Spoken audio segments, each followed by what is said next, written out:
बंदी छोड़ सतगुरु रामपाल जी परमेश्वर जी की जय हो।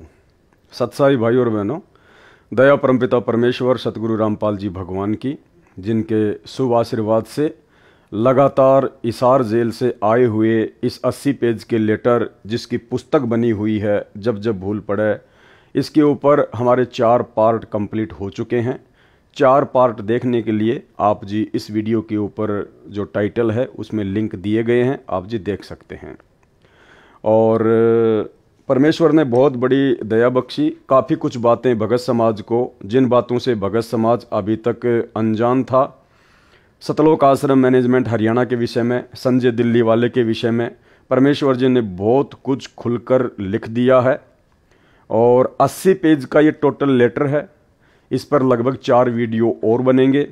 तो भाई और बहनों, आज हम 40 से लेकर 50 पेज तक पढ़ेंगे और 40 से 50 के बीच में परमात्मा ने संजय दिल्ली वाले के अज्ञान और पाखंड के ऊपर गीता जी से बहुत सारे श्लोकों को लेकर उनका खंडन किया है, उसकी झूठ का पर्दाफाश किया है। तो जहाँ जहाँ आवश्यकता होगी दास आपको विश्लेषण करके समझाएगा, अन्यथा दास आपका कीमती समय बर्बाद नहीं करेगा। जैसे परमेश्वर जी ने लिखा हुआ है वैसे ही दास आपको पढ़ाकर सुनाएगा। और जहां आवश्यकता पड़ेगी, क्योंकि 2-3 पॉइंट ऐसे हैं इन 10 पेज के अंदर जो कि बहुत ही ज़्यादा इम्पोर्टेंट हैं, तो आप सभी भाई बहन बड़े ध्यान से इस वीडियो को देखिएगा। परमात्मा दया करेंगे, बहुत सारी चीज़ें हमारे समझ में आएंगी। तो 40 पेज हमारे कंप्लीट हो चुके थे। आज हम चलेंगे पेज नंबर 41 पर। संत गरीबदास जी ने कहा है कि गरीब मुल्ला माया मग में बैठी हंसा चुन चुन खाई, ज्योति स्वरूपी कहे निरंजन में ही करता भाई। एक न करता दो न करता नो ठहराए भाई, 10वां भी दूंदर में मिलेगा सत्य कबीर दुहाई। तो परमेश्वर कबीर जी ने अर्थात सतगुरु रामपाल जी परमेश्वर जी ने काल से क्या कहा, मैं तेरी असलियत बताऊंगा, कबीर नाम से यथार्थ भक्ति मार्ग पंथ चलाऊंगा, सत्य पुरुष का ज्ञान प्रचार करूंगा। कबीर परमेश्वर जी उस समय अपने पुत्र सहजदास के वेश में थे। कबीर जी कभी अपने पुत्र जोगजित यानी योग संतान के रूप में भी काल ज्योति निरंजन के लोक में आते हैं, इसलिए अपने को छुपाकर लीला किया करते हैं। सब जीव उस सत्य पुरुष की आत्मा है। यहाँ तूने उन सब को कुत्ते गधे सुअर आदि बनाकर मां कष्ट दे रखा है। इनको सुख सागर शतलोक का ज्ञान बताऊंगा, निज नाम देकर तेरे जाल से मुक्त कराऊंगा। तब काल ने मेरे से कहा था कि यदि तू एक कबीर पंथ चलाएगा, मैं अपने दूत भेजकर 12 नकली कबीर पंथ चलाऊंगा। इनके अतिरिक्त और अनेक नकली पंथ अपने दूत भेजकर चलाऊंगा। सब जीवों को भरमाऊंगा। वे वाणी तो आप वाली कहा करेंगे, परंतु अर्थ गलत करके मेरे जाल में जीवों को रखेंगे। हे धर्मदास, मेरे पृथ्वी पर आने के पश्चात ज्योति निरंजन काल ने अपने प्रमुख दूतों को बुलाया तथा कहा कि मेरा दुश्मन कबीर मृत्यु लोक अर्थात पृथ्वी लोक पर गया है। वह कबीर नाम से पंथ चलाएगा। तुम पृथ्वी पर जन्म लो, उसका विरोध उसी के पंथ में घुसकर करो। हे परमेश्वर कबीर जी के बच्चों, भगत तथा भगतमती यानी सतगुरु रामपाल जी भगवान कह रहे हैं आप और हमारे से, वर्तमान में काल का भेजा प्रमुख दूत संजय दिल्ली है। क्या कह रहे हैं परमात्मा कि वर्तमान में उस काल की तरफ से भेजा हुआ प्रमुख दूत कौन है? संजय दिल्ली वाला, ना कि पवन दास। पवन दास का कोई जिक्र नहीं है। अब यहां परमात्मा ने हल्का सा दास का नाम लिया है। इसका सहयोगी पवन जयपुर है। यहां परमेश्वर ने दास को कोई काल का दूत वगैरह नहीं कहा है। इसका सहयोगी पवन जयपुर है। और यह सहयोग के रूप में परमात्मा ने मुझ पवन दास का नाम सिर्फ और सिर्फ इसलिए लिया है क्योंकि सतलोक आश्रम मैनेजमेंट हरियाणा ने जब उन्होंने देखा कि ये पवन दास हमारे अज्ञान और पाखंड की पोल पट्टी पूरी संगत के सामने खोल रहा है, तो इन्होंने मुझ पवन दास की झूठी शिकायतें परमात्मा के पास लगाई। और जैसा कि इस पेज में पहले दास ने आपको दिखाया कि जैसा गुरुदेव भगवान को एक आम व्यक्ति मानकर, अपने जैसा मानुष मानकर उनके परिवार वालों ने जैसा मुझ पवन दास के विषय में उनको बताया, परमात्मा उसी आधार से जवाब दे रहे हैं, इस पुस्तक को लिख रहे हैं। तो सतलोक आश्रम मैनेजमेंट हरियाणा के कहने पर दास का संजय के सहयोगी के रूप में परमात्मा ने नाम ऐड किया है, अन्यथा मुझ पवन दास का सन 2017 से संजय दास से कोई लिंक नहीं है। आज लगभग 6 से 7 वर्ष हो चुके हैं, दास ने उसका चेहरा भी नहीं देखा है। तथा मेरी संगत के वे भगत व भगतमती भी काल प्रेरित हैं, जो इस झूठे कपटी तत्व ज्ञानहीन प्राणी दूत संजय के साथ लगे हैं, ना कि पवन दास के साथ लगे हैं, जो इतना समझाने के पश्चात भी नाम शुद्ध नहीं करवाएंगे, माफी नहीं मांगेंगे। वे भी काल के दूत ही हैं, जो वापस आकर माफी मांगकर नाम शुद्ध करवा लेंगे। वे परमेश्वर कबीर जी के हंस व हंसनी हैं, यानी भगत आत्माएं हैं। यदि उन भगतों व भगतमतियों को काल के दूत वाली झूठी बातों पर विश्वास है कि दान का पैसा सही उपयोग नहीं हो रहा है, तो वे अपना नाम शुद्ध करवाकर भक्ति करें। अब यहां पर गुरुदेव भगवान ने संजय दिल्ली वाले को आधार बनाकर, क्योंकि ये 80 पेज का लेटर खाली संजय दिल्ली वाले के ऊपर ही नहीं भेजा है परमात्मा ने, संजय दिल्ली वाले के कुकर्मों को और अज्ञान को आधार बनाकर परमात्मा ने अपने ही कलयुगी परिवार अर्थात सतलोक आश्रम मैनेजमेंट हरियाणा की भी पोल पट्टी संगत के सामने खोलनी थी। तो परमेश्वर अब दान के विषय में क्या कहने जा रहे हैं।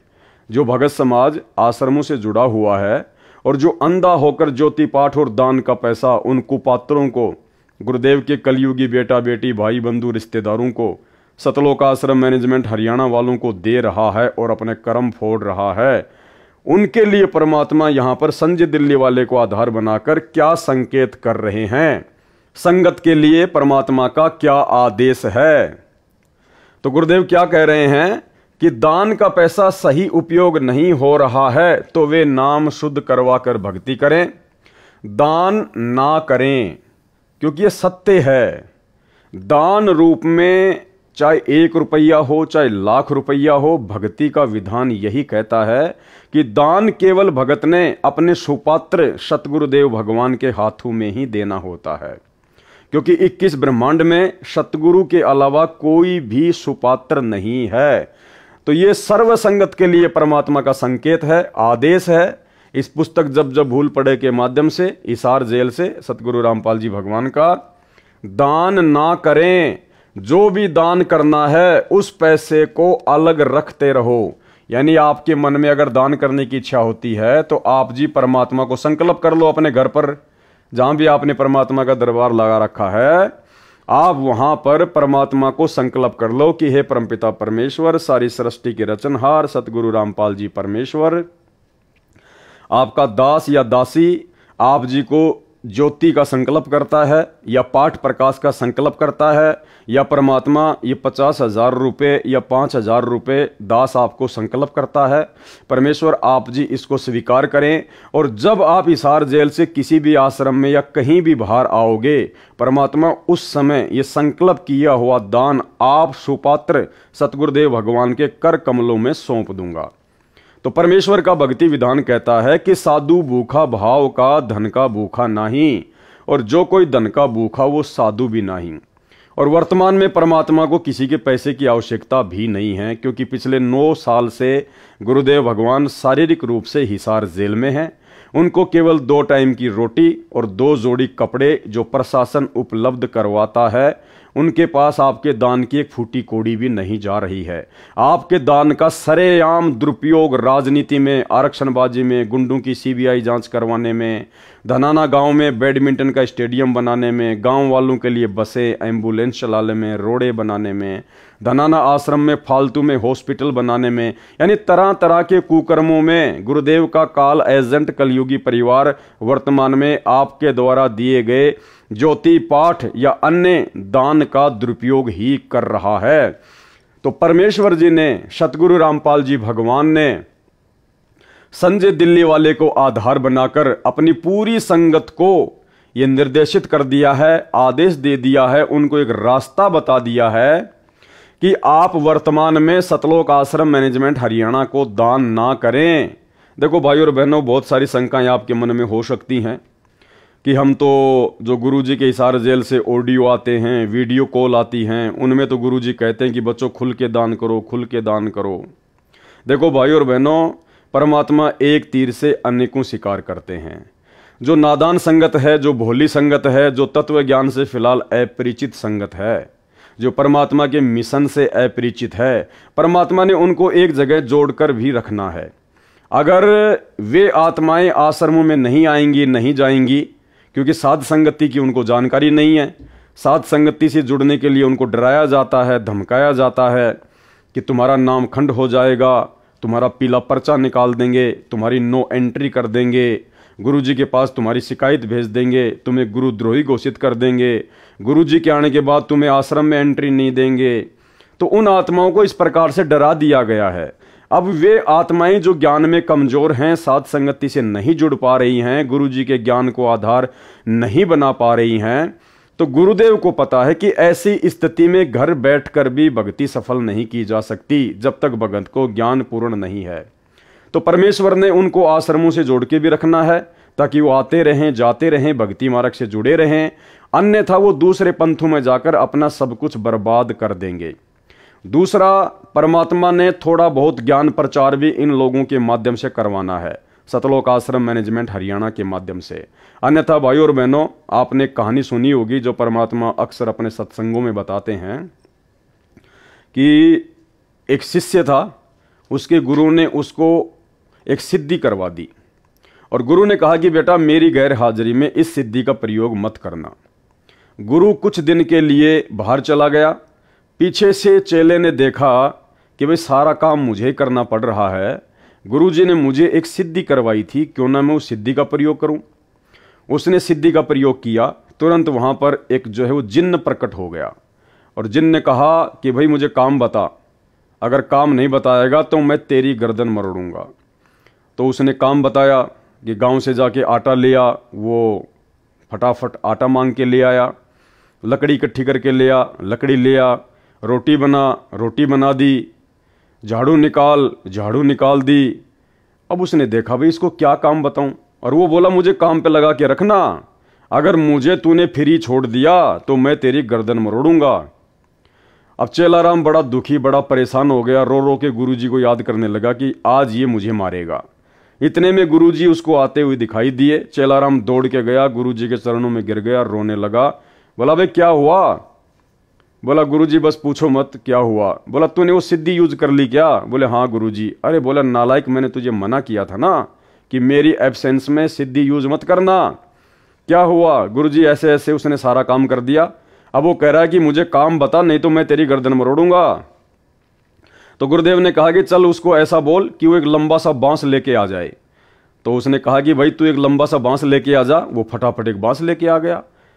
अब इसको ये बोल कि जमीन में इसको गाड़ दे बांस को। उसने फटाफट खोद के गड्ढा और जमीन में बांस को गाड़ दिया। फिर गुरुदेव ने कहा कि अब इसको बोल कि इस बांस के ऊपर चढ़ और उतर, जब तक मैं तुझे दूसरा काम ना बताऊं तब तक तू इस बांस के ऊपर चढ़ेगा और उतरेगा, चढ़ेगा उतरेगा, यही काम तू करता रहे। तो उसने ऐसा ही किया। जिन अपने काम पे लग गया और चेले राम की जान बच गई। तो भाइयों और बहनों, ये जो सतलोक आश्रम मैनेजमेंट हरियाणा है ना, ये है जिन्न, ये भगत नहीं है। भक्ति के तो आसपास भी नहीं है ये लोग। गुरुदेव भगवान को पता है कि ये जिन्न हैं, ये भूत हैं, ये काल के एजेंट हैं। भक्ति तो इनसे हो नहीं सकती, अच्छे कर्म तो इनसे हो नहीं सकते। इनको यदि किसी ने किसी काम पर लगाकर नहीं रखा तो ये और ज्यादा अपने कर्म बिगाड़ेंगे, मेरी संगत की भी ऐसी की तैसी करेंगे। तो परमेश्वर ने इनको एक प्रकार से ज्ञान प्रचार की सेवा दे दी कि तुम्हारे बस का केवल यही है और भक्ति वक्ति तुम्हारे बस की बात नहीं है। तुम ये भंडारे करते रहो, संगत को जोड़े रखो, और जो तुम्हारी हार्दिक इच्छा थी माया की, धन प्राप्ति की, जिसके लिए तुम भक्ति कर रहे थे, अपने गुरुजी से जुड़े हुए थे, तो खोलो आश्रम, बनाओ आश्रम, लगाओ इन पत्थरों में पैसा। तुम और संगत दोनों इसी प्रकार से आपस में जुड़े रहो। अगर परमात्मा इनको इस प्रकार की छोटी मोटी सेवाएं ना देते, हालांकि गुरुदेव ने इनको ये आश्रम बनाने की सेवा अपनी तरफ से नहीं दी, इन काल एजेंटों ने गुरुजी को जेल में जाके सलाह दी। तब गुरुजी को तो मालूम था इन सब बातों का कि ये तो जिन है, यदि इनको किसी ने किसी काम पे नहीं लगा के रखा तो ये तो संगत का सत्यानाश कर देंगे, और मेरी संगत जो अभी अज्ञान है, तत्व ज्ञान से अपरिचित है, ये दूसरे पंथों में जाके अपने कर्म फोड़ेगी। इससे अच्छा है कि मेरे पंथ में, इन्हीं आश्रमों में मर्यादा तोड़कर भी पड़े रहेंगे तो कम से कम मेरे चरणों में तो रहेंगे, आज नहीं तो कल ठोकर खाकर फिर वापस लाइन पर आ जाएंगे। तो भाई और बहनों, पूरी राम कहानी ये है। इसलिए परमात्मा ने सतलोक आश्रम मैनेजमेंट हरियाणा को इस प्रकार से आश्रम वगैरह बनाने की छूट दे रखी है, और ज्ञान प्रचार के माध्यम से इनके थोड़े बहुत जो कर्म है वो जो है बनते रहें। तो अब परमात्मा इस 80 पेज के लेटर के माध्यम से जो समझदार आत्माएं होंगी, सतलोक आश्रम मैनेजमेंट हरियाणा के पीछे जुड़ी हुई लाखों की संगत में जो कुछ एक समझदार भगत आत्माएं होंगी, जिनको थोड़ा बहुत गुरुदेव का ज्ञान समझ में आना लगा होगा, अब वो आत्माएं समझ जाएंगी इस 80 पेज के लेटर को पढ़कर कि हाँ, गुरुदेव भगवान संजय दिल्ली वाले को आधार बनाकर और अपनी पूरी संगत को क्या संदेशा देना चाह रहे हैं। तो परमेश्वर कह रहे हैं कि दान ना करें, जो भी दान करना है उस पैसे को अलग रखते रहो, ज्योति स्वयं जलाओ। परमात्मा कह रहे हैं ज्योति अपने घर पे जलाओ ना। अरे तुम ज्योति के 2100 रुपए सतलोक आश्रमों में जाकर जमा करवाते हो, और मान लीजिए वो तुम्हारी ज्योति जला रहे हैं, तो वो कितना घी जलाएंगे? 1.25 किलो घी। 1.25 किलो घी कितने का आया? 750 रुपए का। और तुम कितने दे रहे हो? 2100 रुपए।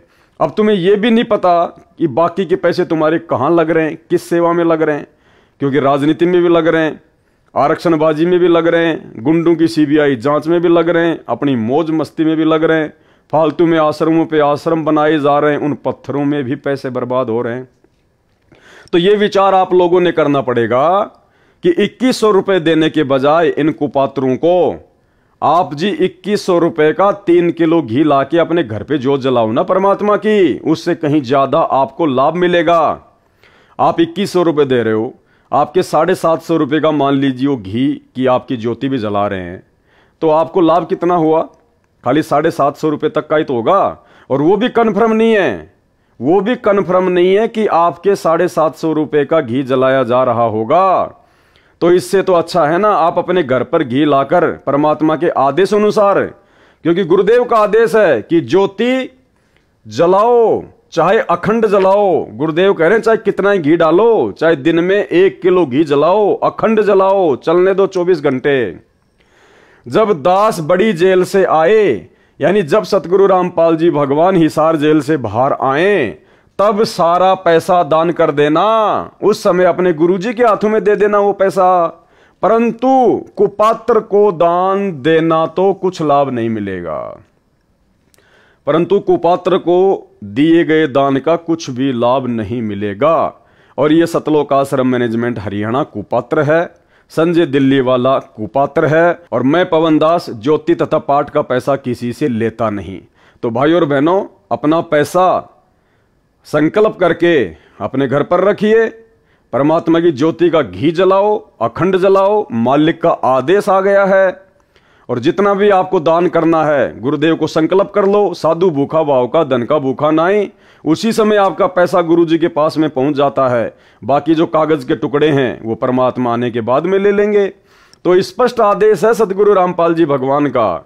देखो भाई और बहनों, ये परमात्मा है, और इस समय गुरुदेव भगवान को अच्छे से पता है कि मेरी संगत के ऊपर काल का जबरदस्त पहरा है। काल स्वयं तो सबके सामने आता नहीं है, काल अपने एजेंटों के माध्यम से अपना काम करता है।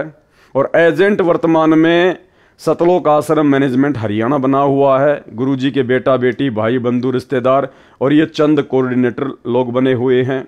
अब आप लोगों ने क्या करना है, डिसीजन आपके हाथ में है। परमात्मा ने आप तक संदेशा भिजवाना था, भिजवा दिया। अब गुरुदेव भगवान आपका हाथ पकड़ के नहीं रोकेंगे कि आप आश्रमों में मत जाओ, या वहां जाकर ज्योति पाठ का पैसा मत दो, या भंडारे में मत जाओ। परमात्मा का केवल इतना ही काम है, आप तक संदेशा पहुंचाना, और उस संदेश को समझने के लिए आपको परमात्मा ने तत्व ज्ञान दे रखा है। उसके बावजूद भी यदि आप नादानी करोगे तो आने वाले समय में परिणाम भी आप ही भोगोगे। तो ये स्पष्ट संकेत सतगुरु रामपाल जी भगवान की करोड़ों की संगत को संजय दिल्ली वाले को माध्यम बनाकर परमेश्वर जी ने दिया है। एक बार फिर से पढ़ लो। कि दान का पैसा सही उपयोग नहीं हो रहा है तो वे नाम शुद्ध करवा कर भक्ति करें, दान ना करें। जो भी दान करना है उस पैसे को अलग रखते रहो। ज्योति स्वयं जलाओ, अपने घर पर जलाओ, चाहे अखंड जलाओ, कितना ही घी जलाओ। जब दास बड़ी जेल से आए, अर्थात जब सतगुरु रामपाल जी भगवान हिसार जेल से बाहर आए, तब सारा पैसा दान कर देना, परंतु कुपात्र को दान देकर तो कुछ लाभ नहीं मिलता। और यही कारण है पिछले 9 वर्षों से हजारों की संख्या में सतगुरु रामपाल जी भगवान की आत्माएं काल की भेंट चढ़ चुकी हैं, अकाल मौत मर चुकी हैं। इन आश्रमों में आते जाते समय, हिसार की तारीखों पे आते जाते समय, और भी ना जाने बहुत सारे कारणों से, क्योंकि भगत समाज ने सतलोक आश्रम मैनेजमेंट हरियाणा की मनमानियों में बढ़ चढ़ के सहयोग किया है और कुपात्र को दिए गए दान का कोई लाभ मिलता नहीं, परमात्मा ने लिख दिया। और भगत समाज को कोई लाभ मिलना नहीं था, मर्यादा सबकी खंडित हो गई कुपात्रों को ज्योति पाठ और दान का पैसा देने के चलते, उनके मनमाने आचरण में उनका सहयोग करने के चलते, हिसार की तारीखों पे जा जाके प्रशासन को परेशान करने के चलते, मर्यादा किसी की बची नहीं, भक्ति किसी की बन नहीं रही, तो सबकी दुर्गति, घर घर में लड़ाई झगड़ा और कलह इस समय सतलोक आश्रम मैनेजमेंट हरियाणा से जुड़ी हुई संगत में है। तो परमेश्वर क्या कह रहे हैं, इस पत्र में भी यही समझाया है। उनको विचार करना चाहिए, किसको, संगत को, कि उनके लाखों भाई बहन कमेटी वाले सेवादारों को वह नामदान केंद्रों पर मेरे आदेश से दान दे रहे हैं, मेरे परिवार वाले भी वहीं दान दे रहे हैं। अब बताओ सतगुरु रामपाल जी भगवान के परिवार ने कौन से दिन दान किया, बताइए। आप खुद गुरुजी के बेटा बेटी भाई बंधु रिश्तेदारों को सौगंध खिलाकर कि तुझे गुरुजी की सौगंध है, बता तूने कितने रुपए दान दिए बरवाला कांड के बाद में। वो बोलेंगे हम तो दान लेने वाले हैं, देने वाले थोड़ी हैं। अरे सतलोक आश्रम मैनेजमेंट हरियाणा अर्थात गुरुजी का परिवार अर्थात कमेटी, ये एक ही है। और ये लोग तो दान लेते हैं संगत से, इन्होंने कभी दान दिया नहीं है, ये तो लेते हैं।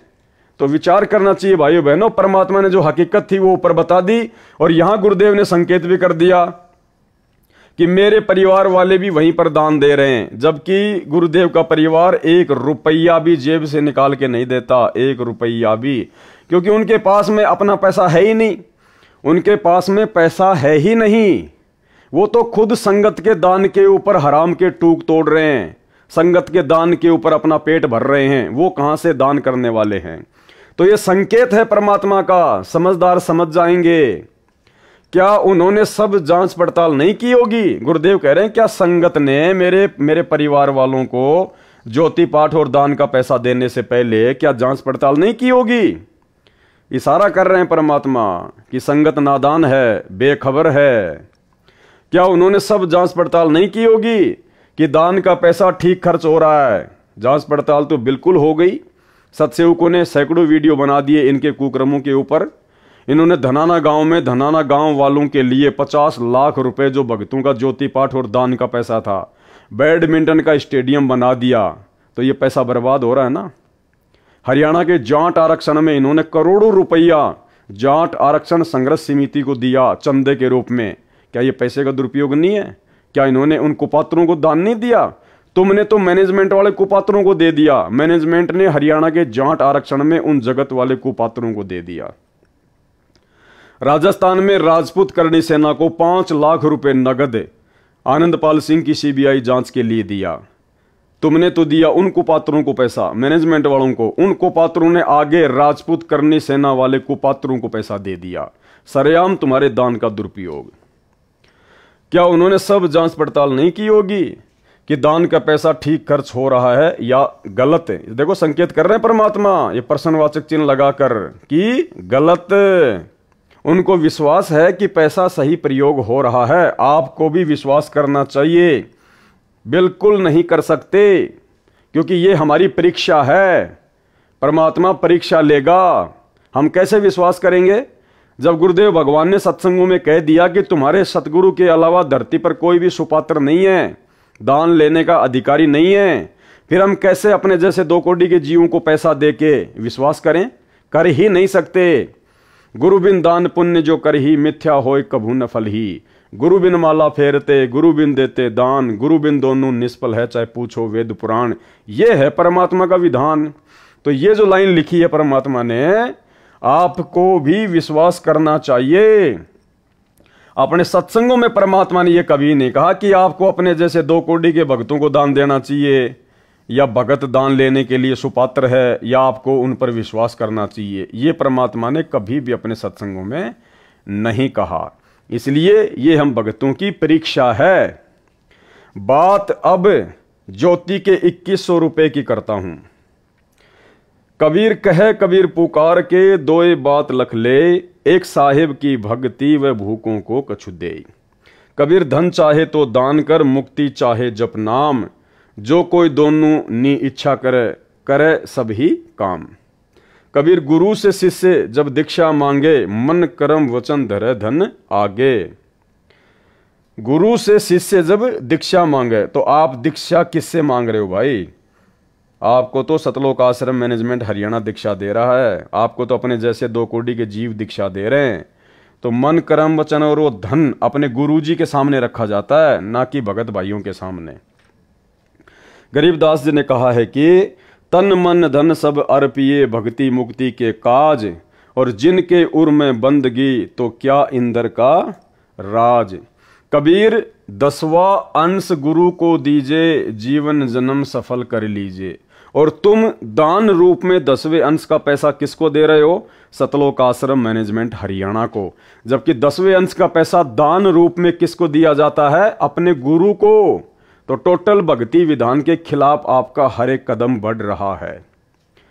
गीता अध्याय 3 श्लोक 10-15 में भी यही कहा है कि श्लोक नंबर 10, प्रजापिता यानी परमेश्वर कबीर जी ने सृष्टि के प्रारंभ में प्रजाओं की तथा यज्ञों अर्थात धार्मिक अनुष्ठानों के ज्ञान की रचना करके यानी सूक्ष्म वेद बताकर कहा कि तुम प्रजाजन मेरे द्वारा बताए धार्मिक अनुष्ठान विधान के अनुसार धार्मिक क्रिया करके उसके द्वारा वृद्धि को प्राप्त हो जाओ, यानी धनी बनो व भक्ति से भगत बनो। ये विधान अनुसार किया धार्मिक अनुष्ठान तुम सब साधकों को इच्छित पदार्थ प्राप्त करवाने वाले हों।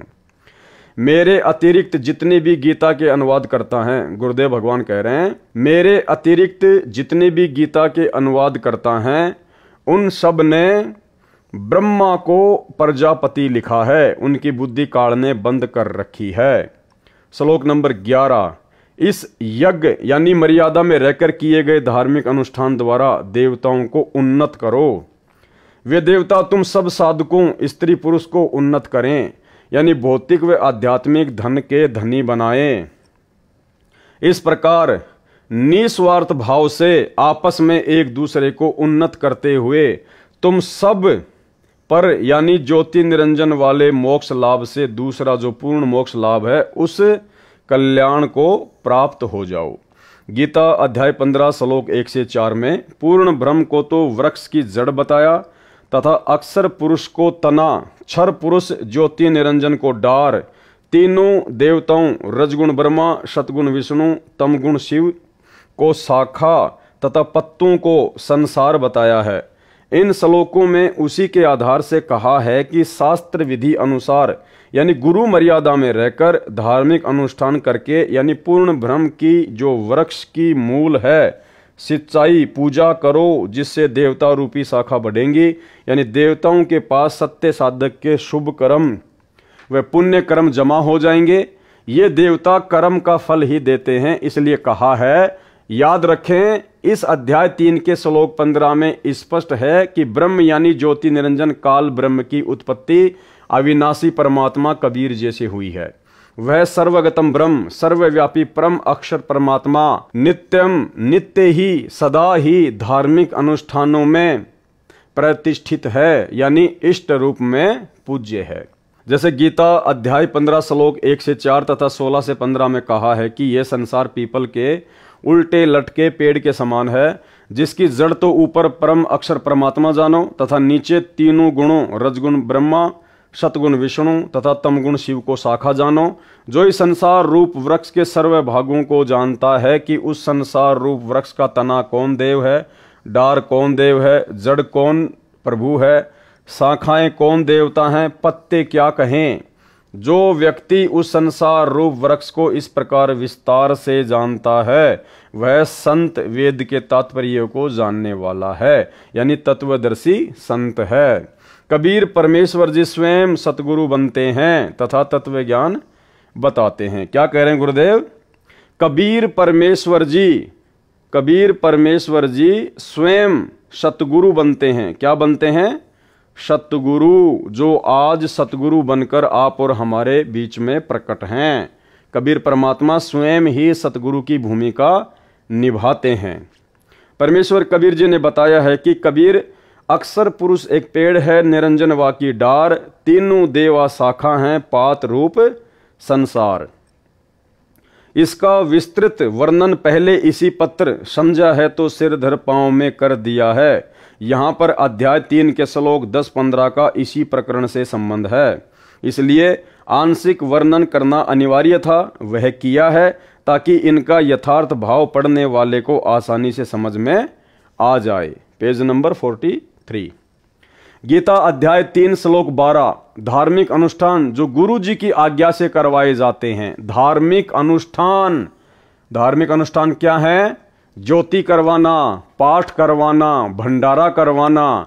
क्या कह रहे हैं सतगुरु रामपाल जी भगवान कि धार्मिक अनुष्ठान जो गुरु जी की आज्ञा से करवाए जाते हैं। क्या आप संगत वाले इसार जेल में गुरुदेव से ज्योति या पाठ करवाने का आदेश लेके आए थे? अब लाखों की संख्या में जो भाई बहन आंखें बंद करके ज्योति पाठ करवा रहे हैं उन आश्रमों में, उन कुपात्रों को, क्या परमेश्वर के भक्ति विधान अनुसार गीता अध्याय 3 श्लोक 12 के अनुसार कोई भी धार्मिक अनुष्ठान करवाने से पहले क्या आपने हिसार जेल में जाकर अपने गुरुदेव से आज्ञा प्राप्त की? नहीं की। आपने परमेश्वर की मर्यादाएं तोड़ी है। उन द्वारा बढ़ाए गए देवता तुम सब साधकों को कर्मों अनुसार इच्छित पदार्थ बिना मांगे निश्चय ही देते रहेंगे। उन देवताओं द्वारा किए हुए पदार्थों को जो उनको बिना दिए यानी 10वां अंश पूर्ण गुरु को दिए बिना स्वयं भोगता है, प्रयोग करता है, वह परमात्मा का चोर बताया है।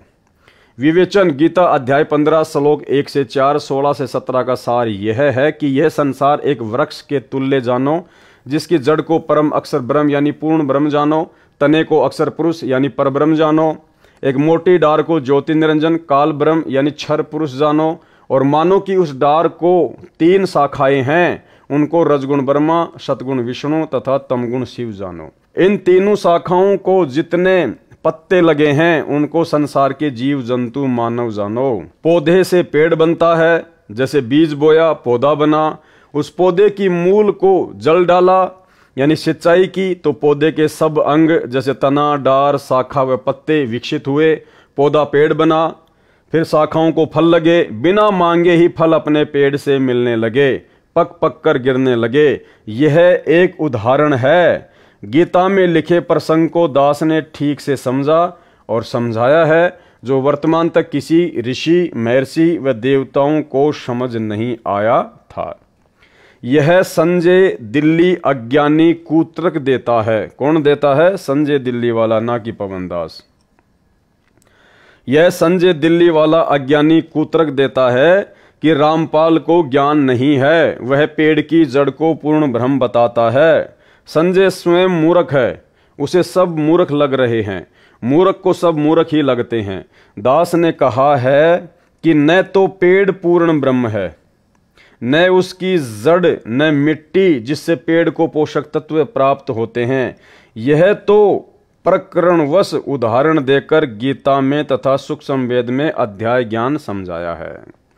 परमात्मा कहते हैं जो मैंने उदाहरण दिया है ना कि अक्षर पुरुष एक पेड़ है, निरंजन वा की डार, तीनों देवा शाखा हैं, ये पात रूप संसार।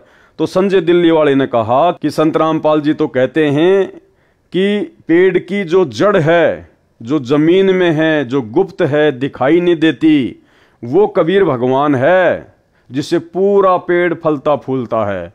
और संजय ने कहा कि परमात्मा को तो किसी के सहारे की जरूरत नहीं है, लेकिन जड़ को तो मिट्टी और खाद की जरूरत पड़ती है। तो परमेश्वर ने कहा कि ये तो आप मंदबुद्धि जीवों को समझाने के लिए मैंने केवल एक उदाहरण दिया है, बाकी ना तो जड़ परमात्मा है, ना वो मूल परमात्मा है, ना वो शाखा परमात्मा है। ठीक इसी प्रकार भाई और बहनों, जब परमपिता परमेश्वर सतगुरु रामपाल जी भगवान ने सतगुरु की भूमिका निभाते हुए सन 1994 में अपने भक्ति मार्ग को शुरू किया, उस समय यदि ये स्वयं कहते कि मैं कबीर हूं तो कोई भी इनकी भक्ति को स्वीकार नहीं करता। इसलिए परमात्मा ने हमें भक्ति पर लगाकर ज्ञान समझाने के लिए इस कागज की काल्पनिक फोटो को कबीर भगवान की फोटो बताया, केवल एक उदाहरण के रूप में। जिस प्रकार यहां कह रहे हैं परमात्मा कि ना तो वो जड़ परमात्मा है, ना वो शाखा परमात्मा है, यह तो प्रकरणवश उदाहरण देकर गीता में तथा सूक्ष्म वेद में अध्याय ज्ञान समझाया है। तो इसी प्रकार जो आज भोली संगत है, करोड़ों की संगत है, इस काल्पनिक कागज की फोटो को कबीर भगवान मानकर अपने घर पर रखती है, इसको दंडवत करती है। आश्रमों में इसके बड़े बड़े पोस्टर लगाए जाते हैं, जून के महीने में कबीर प्रकट दिवस मनाया जाता है। ये संगत की नादानी है। ये तो केवल परमात्मा ने एक उदाहरण के रूप में हमारे सामने पेश की, अन्यथा ये कागज का टुकड़ा भगवान नहीं है। असली भगवान कबीर देव तो सतगुरु रामपाल जी के रूप में धरती पर प्रकट हैं। रामपाल दास ने सुलझाया, सरल किया है। गीता अध्याय 3 श्लोक 13, जो भक्तजन व भक्तमतियां पूर्ण गुरु अर्थात सतगुरु द्वारा किए धार्मिक अनुष्ठान में पूर्ण ब्रह्म परम अक्षर ब्रह्म को इष्ट मानकर प्रतिष्ठित करके भोग लगाया जाता है, फिर शेष बचे प्रसाद को खाते हैं, वे सब पापों से मुक्त हो जाते हैं। जैसे पहला पाप दान ना करना, ये पहला पाप। लेकिन दान किसको करें? सतगुरु को दान करना। जो सतगुरु को दान नहीं करता, सतगुरु के हाथों में जो दान नहीं करता, वो सबसे पहला पाप है। और इससे बढ़ के पाप जो अपने जैसे गुरु भाइयों को ज्योति पाठ और दान का पैसा देता है गुरु जी की गैर हाजिरी में, उन कुपात्रों को ज्योति पाठ और दान का पैसा देना सबसे बड़ा पाप है। तो मालिक ने बताया कि सबसे पहला पाप है दान ना करना। दूसरा पाप गुरु के अतिरिक्त अन्य को दान करना, जो कुपात्र को दिया दान भी पाप है। स्पष्ट कर दिया गुरुदेव ने कि सबसे बड़ा पाप है भक्ति मार्ग में दान ना करना। और दान किसको करना चाहिए ये हमें गुरुजी ने बता दिया कि गुरु बिन माला फेरते, गुरु बिन देते दान, गुरु बिन दोनों निष्फल है, चाहे पूछो वेद पुराण। उसके बाद गुरुदेव दूसरा पाप बता रहे हैं। दूसरा पाप गुरु के अलावा अन्य को दान करना, जो कुपात्र को दिया दान भी पाप है। तो गुरु के अलावा गुरु का परिवार, गुरु का बेटा बेटी, भाई बंधु, कोऑर्डिनेटर, ये सब लोग अन्य में आते हैं। गुरु के अतिरिक्त अन्य को दान करना, ये दूसरा सबसे बड़ा पाप है। उसका कोई लाभ नहीं मिलता। बिश्नोई धर्म के प्रवर्तक बाबा जम्बेश्वर जी ने कहा है कि कुपात्र को दान देना ऐसा व्यर्थ जाता है जैसे रेही की जमीन में बीज डालना। रेही की जमीन यानी बंजर जमीन में बीज डालना। तो आप लोग जो वर्तमान में गुरुजी की गैर हाजिरी में तत्व ज्ञान को आधार ना बनाकर इस परीक्षा के समय में जो अपने जैसे जीवों को सतलोक आश्रम मैनेजमेंट हरियाणा को ज्योति पाठ और दान का पैसा दे रहे हैं, परमात्मा कहते हैं आप तो बंजर जमीन में बीज डाल रहे हो, रेही की जमीन में बीज डाल रहे हो। सुपात्र को दिया दान ऐसे लाभ देता है जैसे उपजाऊ डहर। सुपात्र केवल हमारे गुरुदेव भगवान हैं। तीसरा पाप निर्धारित दान न करना। निर्धारित दान यानी 10वां अंश। जैसे ये दास रामपाल दास ज्योति हवन यज्ञ के लिए 1.25 किलोग्राम गाय या भैंस का घी दान करने को कहता है। क्या कह रहे हैं परमात्मा? परमात्मा ने ये नहीं कहा कि तुम 2100 रुपए दान करो, क्योंकि पैसे का तो दुरुपयोग होगा ही होगा। क्या कह रहे हैं परमात्मा? 1 किलो घी दान कर दो। अगर तुम्हें ज्योति करवानी है उन आश्रमों में तो 2100 रुपए ना दो, 1 किलो घी दे दो। तो घी को तो कम से कम दुरुपयोग तो नहीं करेंगे, हवन यज्ञ में लगाएंगे। स्पष्ट कह रहे हैं गुरुजी। जैसे ये दास रामपाल दास ज्योति हवन यज्ञ के लिए 1.25 किलोग्राम गाय या भैंस का घी दान करने को कहता है, 2100 रुपए के लिए नहीं कहा गुरुजी ने। ये 2100 रुपए तो सतलोक आश्रम मैनेजमेंट हरियाणा गुरुजी के नाम की आड़ में संगत से लूट रहा है, ठग रहा है। गुरुजी ने स्पष्ट लिख दिया इस पत्र में कि आपको अगर ज्योति भी करवानी है तो केवल 1 किलो गाय या भैंस का घी दे दो, वहां पर पैसे मत दो। फिर यह भी विधान कहा है कि 10वां अंश सच्चे व पूर्ण गुरु को दान करना चाहिए। 10वें अंश का पैसा किसको दान करना चाहिए? 10वां अंश सच्चे व पूर्ण गुरु को दान करना चाहिए। तो भाई इन आश्रमों में आप जी किसको दान कर रहे हैं? क्या वो गुरु जी का बेटा बेटी भाई बंधु रिश्तेदार, वो कोऑर्डिनेटर जो इन आश्रमों को चला रहे हैं, संभाल रहे हैं, क्या ये लोग सच्चे गुरु हैं क्या तुम्हारे? ये पूर्ण गुरु हैं क्या? तो किसको दान कर रहे हो भाई तुम? स्पष्ट कह रहे हैं गुरुदेव भगवान, 10वां अंश सच्चे व पूर्ण गुरु को दान करना चाहिए। यानी वर्तमान में लाखों की संगत जो इन आश्रमों में आंख बंद करके दान कर रही है, सबका दान व्यर्थ जा रहा है और इसका परिणाम आने वाले चंद समय में आप सभी को देखने को मिलेगा। वह न किया तो भी पूर्ण लाभ नहीं मिलता। चौथा पाप, सत्य साधना न करके नकली गुरु से दीक्षा लेकर भक्ति व दान करना चौथा पाप है। पूर्ण ब्रह्म की पूजा न करके देवी देवताओं को इष्ट रूप में पूजना 5वां पाप है। भूत विद्या वालों के पास जाना यह छठा पाप है। तीर्थों पर पूजा के लिए जाना आदि आदि अनेकों पाप हैं। उपरोक्त सब पापों से मुक्ति भक्तों भक्तमतियों को दिलाने के लिए ज्योति यज्ञ के लिए दास रामपाल दास 2100 रुपए दान करने को कहता है। जबकि ऊपर परमात्मा ने स्पष्ट कर दिया कि मैंने कभी नहीं कहा कि आप इन आश्रमों में 2100 रुपया ज्योति का दान करो, क्योंकि यहां तो गुरुजी ने स्पष्ट कर दिया है कि जैसे ये दास रामपाल दास ज्योति हवन यज्ञ के लिए 1.25 किलोग्राम गाय या भैंस का घी दान करने को कहता है। क्या दान करने को कह रहे हैं गुरुजी? केवल घी दान करने को कह रहे हैं 1 किलो। अब ये बात गुरुजी क्यों बोल रहे हैं यहां पर कि जो समझदार होगा वो तो ऊपर मेरी इस बात को आधार बना के समझ जाएगा। आज के बाद इन आश्रमों में जाकर इनको पात्रों को ज्योति पाठ दान का पैसा नहीं देगा, आश्रमों में भी जाना छोड़ देगा, ज्ञान को आधार बनाकर घर को आश्रम बनाकर अपनी भक्ति करेगा, साध संगति से वो जुड़ जाएगा। और जो नादान है, जो अज्ञानी है, वो भाई मैनेजमेंट वालों को 2100 रुपए देते रहेंगे, वो अपने कर्म फोड़ते रहेंगे। क्योंकि ये पुस्तक गुरुजी ने सतलोक आश्रम मैनेजमेंट हरियाणा के माध्यम से संगत तक पहुंचानी थी। अगर परमात्मा यहां पर 2100 रुपए मैनेजमेंट वालों को देने की बात ना कहें तो ये पुस्तक आप और हमारे तक नहीं आती। दूसरी बात, जो अज्ञानी है, जो ना समझ है, जो 2100 रुपए देंगे उससे फिर ज्ञान प्रचार भी होता रहेगा। लेकिन जो ज्ञानी आत्मा होंगी वो अपने परमात्मा के संकेत को यही समझ जाएंगी कि देना है तो केवल 1 किलो घी दो। अगर आश्रम वाले मना करते हैं कि नहीं, और यदि आश्रम वाले यदि देना है तो केवल 1 किलो घी दो, और यदि आप घी लेके जाते हैं, आश्रम वाले आपको मना करते हैं कि नहीं हमें तो 2100 रुपए दो, तो उसी समय समझ जाना आपकी कोई ज्योति हवन यज्ञ नहीं करने वाले, केवल इनको माया चाहिए, इनको पैसे चाहिए। अगर आपको ज्योति ही करवानी है और उनको यदि ज्योति ही करनी है तो ज्योति होगी किससे? घी से। घी आप उनको दे रहे हैं तो उनको क्या आपत्ति है घी लेने में? भाई उनको घी लेने में आपत्ति क्यों? इसका मतलब उन लोगों को केवल माया चाहिए, पैसा चाहिए बर्बाद करने के लिए। तो संकेत कर दिया परमात्मा ने समझदार के लिए, और ना समझ भाई 2100 रुपए देता रहेगा और अपने कर्म फोड़ता रहेगा। तथा अखंड व खुला पाठ करवाने की भी प्रेरणा करता है परमात्मा, ताकि धीरे धीरे 10वां अंश भी गुरु को दान हो जाए। भगत को एक बार 10वां अंश अधिक लगता है, इस विधि से उनको पापों से बचाता है। सन 2015 के बाद हालात सामान्य होने के पश्चात, यानी बरवाला कांड के बाद जैसे ही हालात सामान्य हुए, डरे हुए भगत वापस इकट्ठा होने लगे।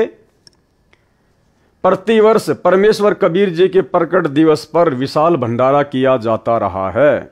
सन 2019 में तो हरियाणा तथा मध्य प्रदेश में दोनों जगह भंडारा किया गया था, जिसमें करोड़ों रुपए का पुण्य किया, तथा जंतर मंतर दिल्ली में लगातार 3 वर्ष भंडारा किया। सन 2020 में कोरोना महामारी के कारण कोई कार्यक्रम नहीं किया गया, तो भी टीवी चैनल पर परमात्मा का प्रगट दिवस मनाया, पाठ किया। अब 23 सितंबर 2020 से 3 आश्रमों में लगातार पाठ किए जा रहे हैं। आगे महीने में एक आश्रम में 2 पाठ 5-5 दिन के लिए किए जाएंगे, जो दास रामपाल दास की आज्ञा से किए जा रहे हैं। यानी इन्होंने गुरुजी से आज्ञा मांगी तो गुरुजी ने इनको कहा होगा, अन्यथा इस परीक्षा के समय में गुरु अपनी तरफ से कोई आदेश किसी को नहीं देगा। महापुण्य प्रदान करेंगे। इसके अतिरिक्त भूखों को घर घर जाकर भोजन सामग्री बांटी जा रही है। कबीर परमेश्वर जी ने कहा है कि कहे कबीर पुकार के दोए बात लख ले, एक साहिब की बंदगी और भूखों को कछु दे। देखो भाई और बहनों, भूखे को भोजन खिलाना बहुत अच्छी बात है, लेकिन गुरुदेव भगवान ने हमें क्या आदेश दिए सत्संगों में? हमें परमात्मा ने बताया कि हमने जा जाकर किसी को भोजन सामग्री बांटनी नहीं है। अगर आपके द्वार पर कोई भूखा आ जाता है, उसको आप जी भोजन खिलाइए, ना कि भोजन के पैकेट बना बना के दुनिया को झुग्गी झोपड़ियों में बांटना है। जबकि सतलोक आश्रम मैनेजमेंट हरियाणा ने कोरोना में यही किया था। इन्होंने ट्रैक्टरों में भर भर के सामान, आटा, चावल, दाल, चाय पत्ती, चीनी, इन्होंने जा जा के बांटी। लेकिन परमात्मा का क्या आदेश है भाई? वो तो परीक्षा चल रही है। परमात्मा तो आदेश देकर भी सर में जूते मरवाता है। जब परीक्षा लेनी होती है तब। वो कहानी सुनाई ना मैं गुरुजी ने सत्संग में। एक संत था, उसके बहुत सारे शिष्य थे, और संत उनको शिक्षा दिया करता था कि भाई जो गुरुजी की आज्ञा नहीं मानता वो तो नरक में जाता है, और जो अपने गुरुजी की तरफ हाथ भी कर देता है वो तो बहुत भयंकर सजा पाता है। तो सब बड़े ध्यान से सुन रहे थे। तब संत ने कहा कि भाई मेरा आदेश है, अपने पैर का जूता निकालो और मेरे सर में 5-5 जूते मारो। अब सारे शिष्य धर्म संकट में पड़ गए।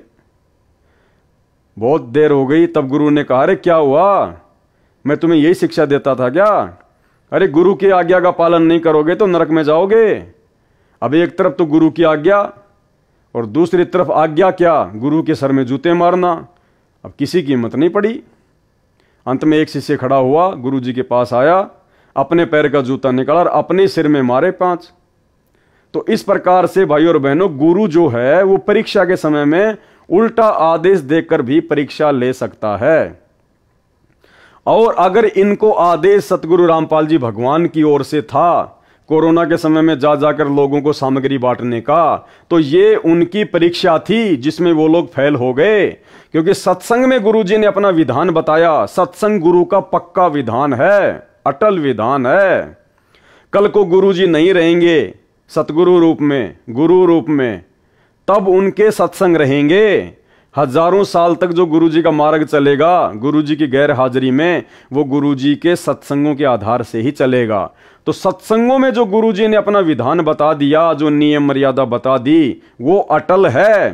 तो सत्संग में गुरुदेव ने क्या बताया कि आपने जा जाकर किसी को भोजन सामग्री नहीं बांटनी है। अगर आपके द्वार पर कोई भिखारी आ जाता है तो उसको खाना खिला दो।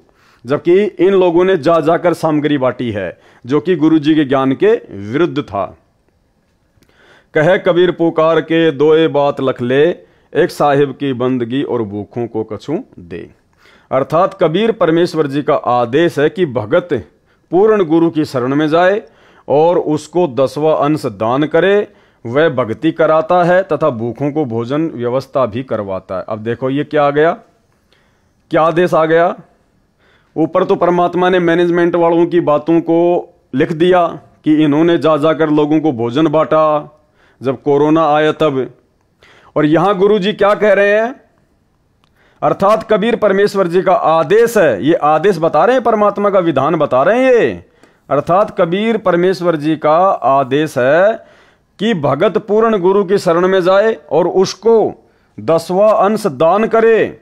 वह भक्ति करवाता है तथा भूखों को भोजन की व्यवस्था भी करवाता है। कौन करवाता है? गुरु करवाएगा। गुरु भूखों के लिए भोजन की व्यवस्था करवाएगा, ना कि चेले जा जाके भूखों को भोजन बांटेंगे। तो यहां भी सतलोक आश्रम मैनेजमेंट हरियाणा कोरोना काल में फेल हो चुका है। भूखे परिवारों को भोजन देते हैं। जैसे वर्तमान में पूरे विश्व में कोरोना महामारी का प्रकोप है, जिसके कारण पूरे भारत में लॉकडाउन हुआ जिस कारण से कोई व्यक्ति धन उपार्जन का कार्य नहीं कर पा रहा। मजदूर व उनके बच्चे भूख से व्याकुल हुए। उनके लिए मेरी आज्ञा से मेरे प्रिय विश्वसनीय सब भगत व भगतमती शिष्य व शिष्या दान कर रहे हैं। भाई गुरु जी का कोई विशेष कोई प्रिय नहीं होता है, गुरु तो समदृष्टि होता है, गुरु की नज़र में सब एक समान होते हैं। इसलिए यहाँ पर यह लिखना कि मेरे प्रिय और विश्वसनीय भगत व भगतमती, ये थोड़ा ज्ञान आधार से भाई विचार करना। मेरी आज्ञा से मेरे द्वारा गठित कमेटी के सदस्य उस दान हुए रुपए से आटा, चावल, दाल, नमक, तेल, छोंक के लिए व अन्य प्रयोग के लिए हल्दी, मसाला, चीनी, चाय पत्ती, साबुन आदि आदि प्रतिदिन प्रयोग में आने वाली आवश्यक खाद्य सामग्री घर घर जाकर मुफ्त बांट रहे हैं। उनको दुखी परिवार बताता है, कल से कुछ नहीं खाया, बच्चे बिलख रहे हैं। ऐसी आपदा के समय किया गया राहत कार्य सेवादारों को सेवा का लाभ देता है, दानियों को दान का लाभ देता है। यह धार्मिक यज्ञ मेरे सुशिष्य, सुशिष्याएं, सुपुत्र, सुपुत्री कर रहे हैं। किसी को दवाई नहीं मिल रही है, उसे दवा देते हैं। उन दुखियों की आत्मा दानी व सेवादारों को दुआ देती है। भाई हमें दुआ नहीं चाहिए भाई और बहनों, ये 80 पेज का लेटर है, यहां पर संकेत है। परमात्मा ने हमें बताया कि भक्तों को किसी की दुआ नहीं चाहिए, भक्तों को केवल अपने भगवान की भक्ति करनी है। और यहां क्या कह रहे हैं परमात्मा, उन दुखियों की आत्मा दानी व सेवादारों को दुआ देती है। परमात्मा ऊपर बैठा सबके ऊपर नजर रखे हुए है, अर्थात गुरुदेव संकेत कर रहे हैं कि मैं सब कुछ देख रहा हूं इस आर जेल में बैठ के, इस लेटर में तुम्हारे को संकेत कर रहा हूं। बाकी मैं सब देख रहा था वहां पे, कौन क्या कर रहा था, कौन क्या नहीं कर रहा था। परमात्मा ऊपर बैठा सबके ऊपर नजर रखे हुए हैं कि कौन इस परीक्षा के समय में ज्ञान को आधार बनाकर चल रहे हैं और कौन अपनी मनमानियां कर रहा था। आगे देखिए, संजय साकट दिल्ली तो नीम हकीम खतरा ये जान है, इसको अध्यात्म का कै ख भी ज्ञान नहीं है, बस गुरु बनने की हवस उसे लगी है। किसको लगी है? संजय दिल्ली वाले को, ना कि पवन दास को। यह दास रामपाल दास इसलिए ज्योति यज्ञ के लिए 2100 रुपये दान करने को कहता है। उन रुपयों का 1.25 किलो स्वदेशी घी गाय भैंस का, जो 750 रुपये का मानो, शेष बचे 1350 रुपये। उन रुपयों से धर्म यज्ञ व आश्रम में सत्संग के समय नाम दीक्षा के लिए, जो बाहर से आने वाले भक्तों व भक्तमतियों के लिए आवश्यक वस्तुएं जैसे पंखे, बिछाने के लिए दरी व मैट, आटा, चावल, चीनी, लकड़ी, तेल, गैस आदि आदि में हिस्सा लगाया जाता है। तो भाई फिर अगर आश्रम की सारी व्यवस्था अगर वो ज्योति के बचे हुए पैसों से ही होती है, तो फिर पाठ प्रकाश का 21,000 रुपया फिर वो कहाँ जाता है? लाखों लोग पाठ प्रकाश कराते हैं, 21 हज़ार रुपया देते हैं, फिर वो कौन सी व्यवस्था में लगाया जाता है? जब सारी की सारी व्यवस्था ज्योति के बचे हुए 1350 रुपये से हो रही है, फिर 21 हज़ार रुपये पाठ के किस व्यवस्था में लगाए जा रहे हैं? खुला पाठ 1 लाख रुपए का होता है, वो पैसा किस व्यवस्था में लगाया जा रहा है? खुला दान भी बहुत सारे भगत करते हैं, वो पैसा किस व्यवस्था में लगाया जा रहा है? तो बताइए। तो यहां परमात्मा संकेत कर रहे हैं कि तुम्हारे पैसे का दुरुपयोग हो रहा है। कई करोड़ रुपए की राहत सामग्री सेवादारों ने वितरित कर दी है, दिन रात एक कर रखा है। कई परिवार ऐसे मिले जो बता रहे थे कि कई दिनों से कभी एक समय भोजन खाया, कभी भूखे रहे, ऐसा चल रहा था। यदि आज भोजन नहीं मिलता तो परिवार के सब सदस्य आत्महत्या कर लेते। ऐसे ऐसे महापुण्य के कार्य आप भक्तों व भक्तमतियों के दान से, दास की आज्ञा से आपके भाई बहन सेवादार कर रहे हैं। एक संजय दिल्ली है जो दिन रात ऐसी धर्मात्माओं में दोष निकालता रहता है, भक्तों व दास रामपाल दास की निंदा करता रहता है, अपने कर्म खराब कर रहा है, केवल आश्रम में बनाता है व खाता है, वह भी मनमाना आचरण करके बिना मेरी आज्ञा के करता है और उसे धर्म कहता है। अन्य आपदा जो मुझ रामपाल दास व 1000 अनुयायियों पर नवंबर 2014 में आई, यानी बरवाला कांड, झूठे मुकदमे दर्ज हुए, जेलों में डाले गए, उन सब की न्यायालय में पैरवी के लिए धन की आवश्यकता पड़ी। सारा रुपया आश्रम में रह गया, हमें पकड़कर जेल में डाल दिया। उस समय वकील करने थे, उनकी फीस देनी थी, कुछ ज्ञान के पूरे, गांठ के पूरे धनवान भक्तों ने कहा कि जो भी न्यायालय के राहत पाने के लिए धन की आवश्यकता है वह सब खर्च हम वहन करेंगे। उस समय खराब परिस्थिति थी, दास ने उनसे दान नहीं लिया। जबकि भाइयों और बहनों, दास के पास में लेटर है, हिसार जेल से भेजा हुआ लेटर बताया जाता है सतलोक आश्रम मैनेजमेंट हरियाणा के द्वारा। उस लेटर में गुरुजी को भिखारी बना दिया गया। गुरुजी 50 लाख रुपए की उधार मांग रहे हैं एक भगत से, राजेंद्र से, 50 लाख रुपए की, कि भाई तू मेरे को उधार दे दे 50 लाख रुपए, और जब मैं हिसार जेल से बाहर आऊंगा ना तब तेरे को वापस दे दूंगा। क्या हमारे परमात्मा अपने भक्तों से इस प्रकार भीख मांगेंगे क्या? तो इन्होंने हर प्रकार से संगत को गुरुजी के आड़ में ठगा है जमकर। सारी संगत के दान से लगाया, क्योंकि प्रत्येक पुण्य के काम में प्रत्येक का कुछ न कुछ भाग लगना चाहिए।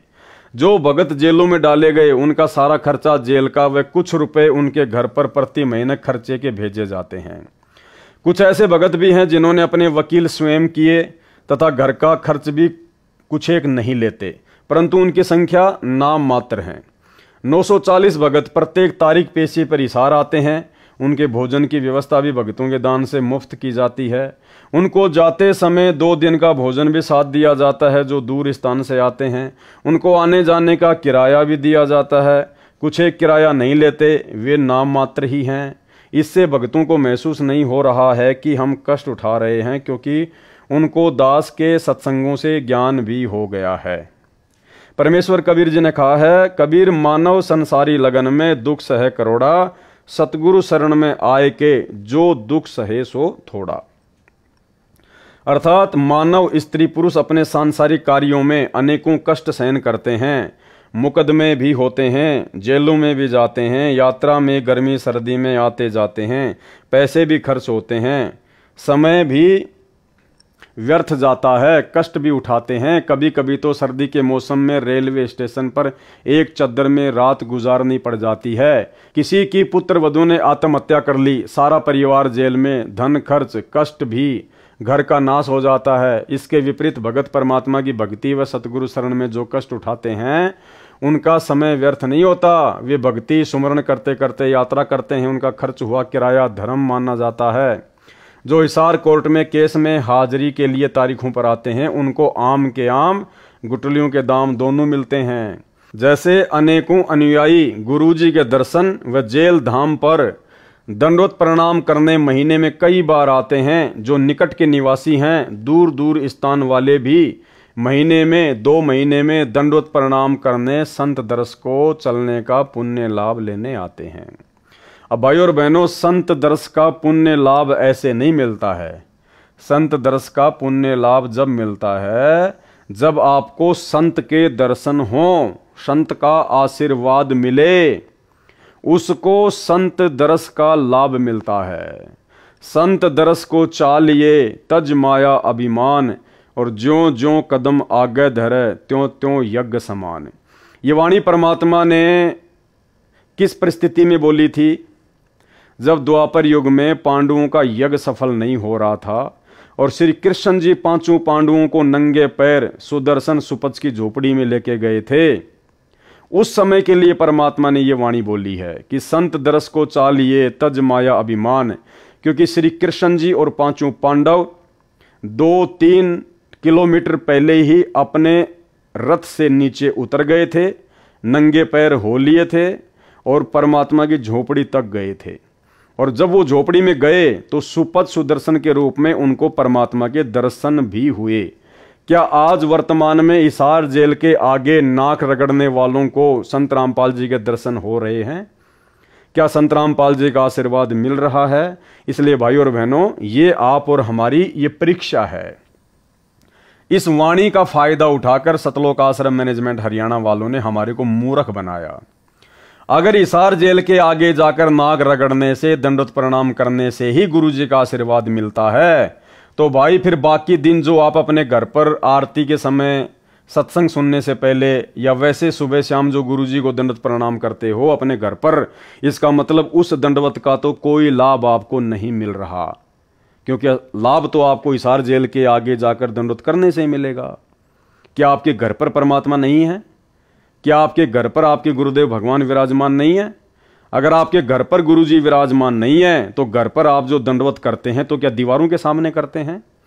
क्या जो आप ज्योति जलाते हैं अपने घर पर तो क्या आप दीवारों के सामने जलाते हैं? क्या आपके घर पे परमात्मा नहीं है? तो यहाँ सतलोक आश्रम मैनेजमेंट हरियाणा ने परमात्मा की इस वाणी का फायदा उठाकर ज्यादा से ज्यादा संख्या में भक्तों को इशार तारीखों पर बुलवाया ताकि कोर्ट की कार्यवाही में बाधा उत्पन्न हो। तो ये हमारी ज्ञान की परीक्षा है वर्तमान में। मात्र हिसार जेल के आगे जाने से, माथा रगड़ने से कोई लाभ नहीं मिलेगा। परमात्मा कहते हैं मोकों कहां ढूंढे रे बंदे, मैं तो तेरे पास में। और हम रोज संध्या आरती पढ़ते हैं, गुरुदेव क्या कहते हैं? घट ही में गंगा, घट ही में जमुना, घट ही में है जगदीश सतगुरु तारेंगे। तो जगदीश कौन है? जगदीश है सतगुरु रामपाल जी भगवान, कबीर भगवान। तो जितने भी लोग हिसार की तारीखों पर जाया करते थे वो सब के सब लोग अपनी अज्ञानता को जाहिर किया करते थे। ठीक है, यदि वैसे आपको कोई काम है, आपको हिसार जाना है और यदि आपका जेल से होकर रास्ता है, आपका जेल के आगे से होकर आपको जाना पड़ता है, तो आप जी वहां पर दंडवत कीजिए, कोई दिक्कत नहीं है। लेकिन स्पेशली यदि आप जी दंडवत करने के लिए हिसार जेल जाते हैं तो ये भगत की ज्ञानहीनता है। कबीर संत मिलन को चालिए तज माया अभिमान, जो जो कदम आगे रखे सो सो यज्ञ समान। संत मिलन को चालिए। क्या आपको संत मिलता था? क्या आपको गुरुजी मिलते थे? क्या गुरुजी के आपको दर्शन होते थे हिसार जेल के आगे? नहीं होते थे। तो आपका जाना व्यर्थ है। आप व्यर्थ में अपना समय और अपने समाज से बर्बाद किया करते थे। अर्थात कबीर परमेश्वर जी ने कहा है कि हे भगत भगतमती, पूर्ण संत यानी अपने सतगुरु के दर्शन के लिए अपने धन व पद का अभिमान त्याग चलना। ऐसे संत दर्शन के लिए चलते हैं, उनका प्रत्येक कदम एक एक यज्ञ के तुल्य लाभ देता है। उस समय में पैदल यात्रा ही हुआ करती, घोड़े से या रथ आदि से कोई इक्का दुक्का ही भगत संत के पास जाता था। इसलिए कदम की गणना बताई है। वर्तमान में वाहन से ही यात्रा अधिक है, उनको भी कदम के हिसाब से लाभ मिलेगा, क्योंकि आसाम, मध्य प्रदेश, गुजरात, राजस्थान का दूर स्थान, बिहार आदि दूर देश प्रदेश से गाड़ी से आना भी खाला जी का घर नहीं है। हिम्मत है उन पुण्यात्माओं की, वह विशेष कृपा है परमेश्वर कबीर जी की उनके ऊपर, जो ऐसे कलयुग में सब कार्य छोड़कर गुरु दर्शन को चल पड़ते हैं। लेकिन गुरु जी के दर्शन भी तो होने चाहिए, दर्शन भी तो होने चाहिए गुरु जी के। महाराष्ट्र के लातूर जिले से 2 बसें भरकर सतगुरु रामपाल जी भगवान के दर्शन करने के लिए हिसार जा रहे थे। 2018 की घटना है। और राजस्थान के नागौर में सुबह 3 बजे एक गाय की टक्कर लगने से उसका एक्सीडेंट हुआ और 13 भक्तों की ऑन द स्पॉट अकाल मौत हुई, जो लोग हिसार तारीख पर जा रहे थे गुरु जी के दर्शन करने के लिए। तो लाभ के बजाय क्या मिला?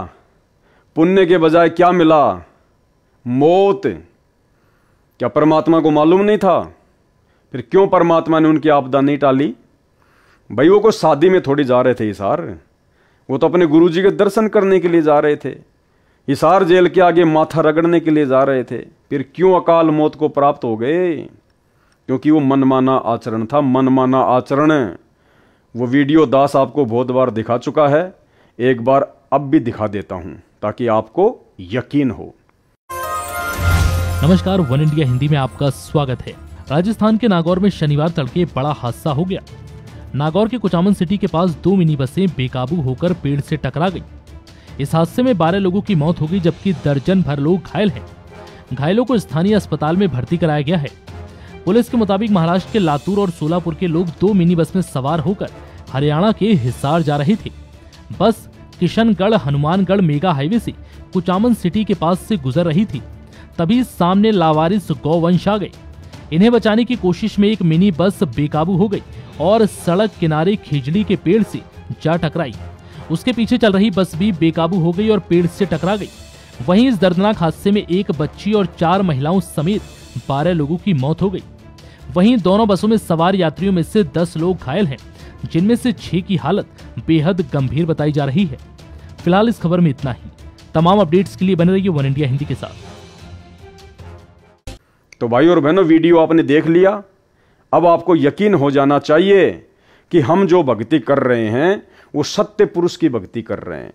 ये सौद स्वरूपी राम है।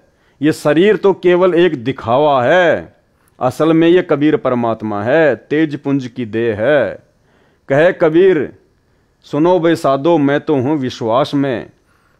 और जिसको विश्वास नहीं है कि गुरुजी मेरे घर पर नहीं है, गुरुजी तो जेल में बैठे हैं, वो सबसे बड़ा अज्ञानी है। मोकू कहां ढूंढे रे बंदे, मैं तो तेरे पास में। न गर्मी देखते हैं न सर्दी देखते हैं, धन्य है उनके माता पिता जिनसे जन्म लिया। धन्य ये भगत भगतमती जिनमें यह प्रबल प्रेरणा बनी है। इनको पूर्ण ज्ञान है। सांसारिक लगन में भी तो अनेकों कष्ट भोगने पड़ते हैं। परमात्मा प्राप्ति के लिए यह कष्ट कुछ भी नहीं है। इनका बेड़ा पार होगा। कुछ पाने के लिए कुछ करना भी पड़ता है। अगर इतना ही पुण्य जबरदस्त भक्तों को हिसार की तारीखों पर जाने से, हिसार जेल के आगे जाकर दंडोत प्रणाम करने से मिलता है, तो भाई पिछले 3 वर्षों से कोरोना के बाद में क्यों एक भी भगत हिसार जेल के आगे नहीं जा रहा? क्यों पहले की तरह संगत को हिसार की तारीख पर जाने के लिए मैसेज नहीं डाला जा रहा? क्या मैनेजमेंट नहीं चाहता कि भक्तों के पुण्य बने, भगत तुरंत सतलोक चले जाएं? तो भाई और बहनों, संकेतों को समझो, परमात्मा के संकेतों को। काल के दूत संजय दिल्ली ने भक्तों को जेल धाम हिसार में आने से रोका। कहा कि हिसार नहीं जाना, मेरे पास आना। यह संगत को उपरोक्त संत मिलन को चलने वाले पुण्य से वंचित करवाकर भक्ति हानि करवाना चाहता था। परंतु दास के आदेश के पश्चात और अधिक संगत हिसार आने लगी, जबकि आदेश किसी ने नहीं सुना गुरुजी का। किसी ने नहीं सुना कि भाई तुम हिसार की तारीखों पे आओ, हिसार की तारीखों पे आओ। जब तक सूरज चांद रहेगा भक्तों भक्तमतियों तुम्हारा नाम रहेगा। कौन से भगत और भक्तमतियों का? जो ज्ञान को आधार बनाकर चल रहे हैं उनका इस परीक्षा के समय में। इस प्रकार जो मुकदमे में हैं वे मुकदमे की सेवा में हिसार कोर्ट में पेशी पर आते हैं, उनको भी यही लाभ मिलता है। उनको तो मार मार खीर खिलाई जा रही है। किनको? जिन लोगों के ऊपर बरवाला कांड में मुकदमे लगे थे। गुरुदेव कह रहे हैं उनको तो मार मार खीर खिलाई जा रही है। इसका अर्थ यह है कि यदि उन भक्तों के ऊपर परमात्मा बरवाला कांड में मुकदमे नहीं लगवाता तो वो भगत अब तक परमात्मा से दूर हो चुके होते, वो भक्ति छोड़ चुके होते। या तो अपनी पहले वाली पूजा पाठ में लग जाते या दूसरे पंथों में चले जाते। लेकिन अच्छी आत्माएं थी, इसलिए परमात्मा ने उनको अपने चरणों में लगाए रखने के लिए उनके ऊपर मुकदमे लगवाए, ताकि वो मजबूरी वश परमात्मा से जुड़े रहें, अपने गुरुजी से जुड़े रहें। इसलिए परमात्मा कह रहे हैं उनको तो मार मार के खीर खिलाई जा रही है। धन्य भाग है उनका, पूर्ण ज्ञान है उनको भी, नहीं तो विचलित हो जाते। कोई भी टस से मस नहीं हुआ। 1-2 ज्ञान में कच्चे थे, वह उसके संजय दिल्ली के जाल में फंसे हैं, ना कि पवन दास के जाल में। गीता अध्याय 3 श्लोक 14-15 का सरलार्थ। संपूर्ण प्राणी अन्न से उत्पन्न होते हैं, क्योंकि नर मादा से उत्पत्ति उनके शरीर से निकले बीज से होती है। बीज अन्न खाने से बनता है।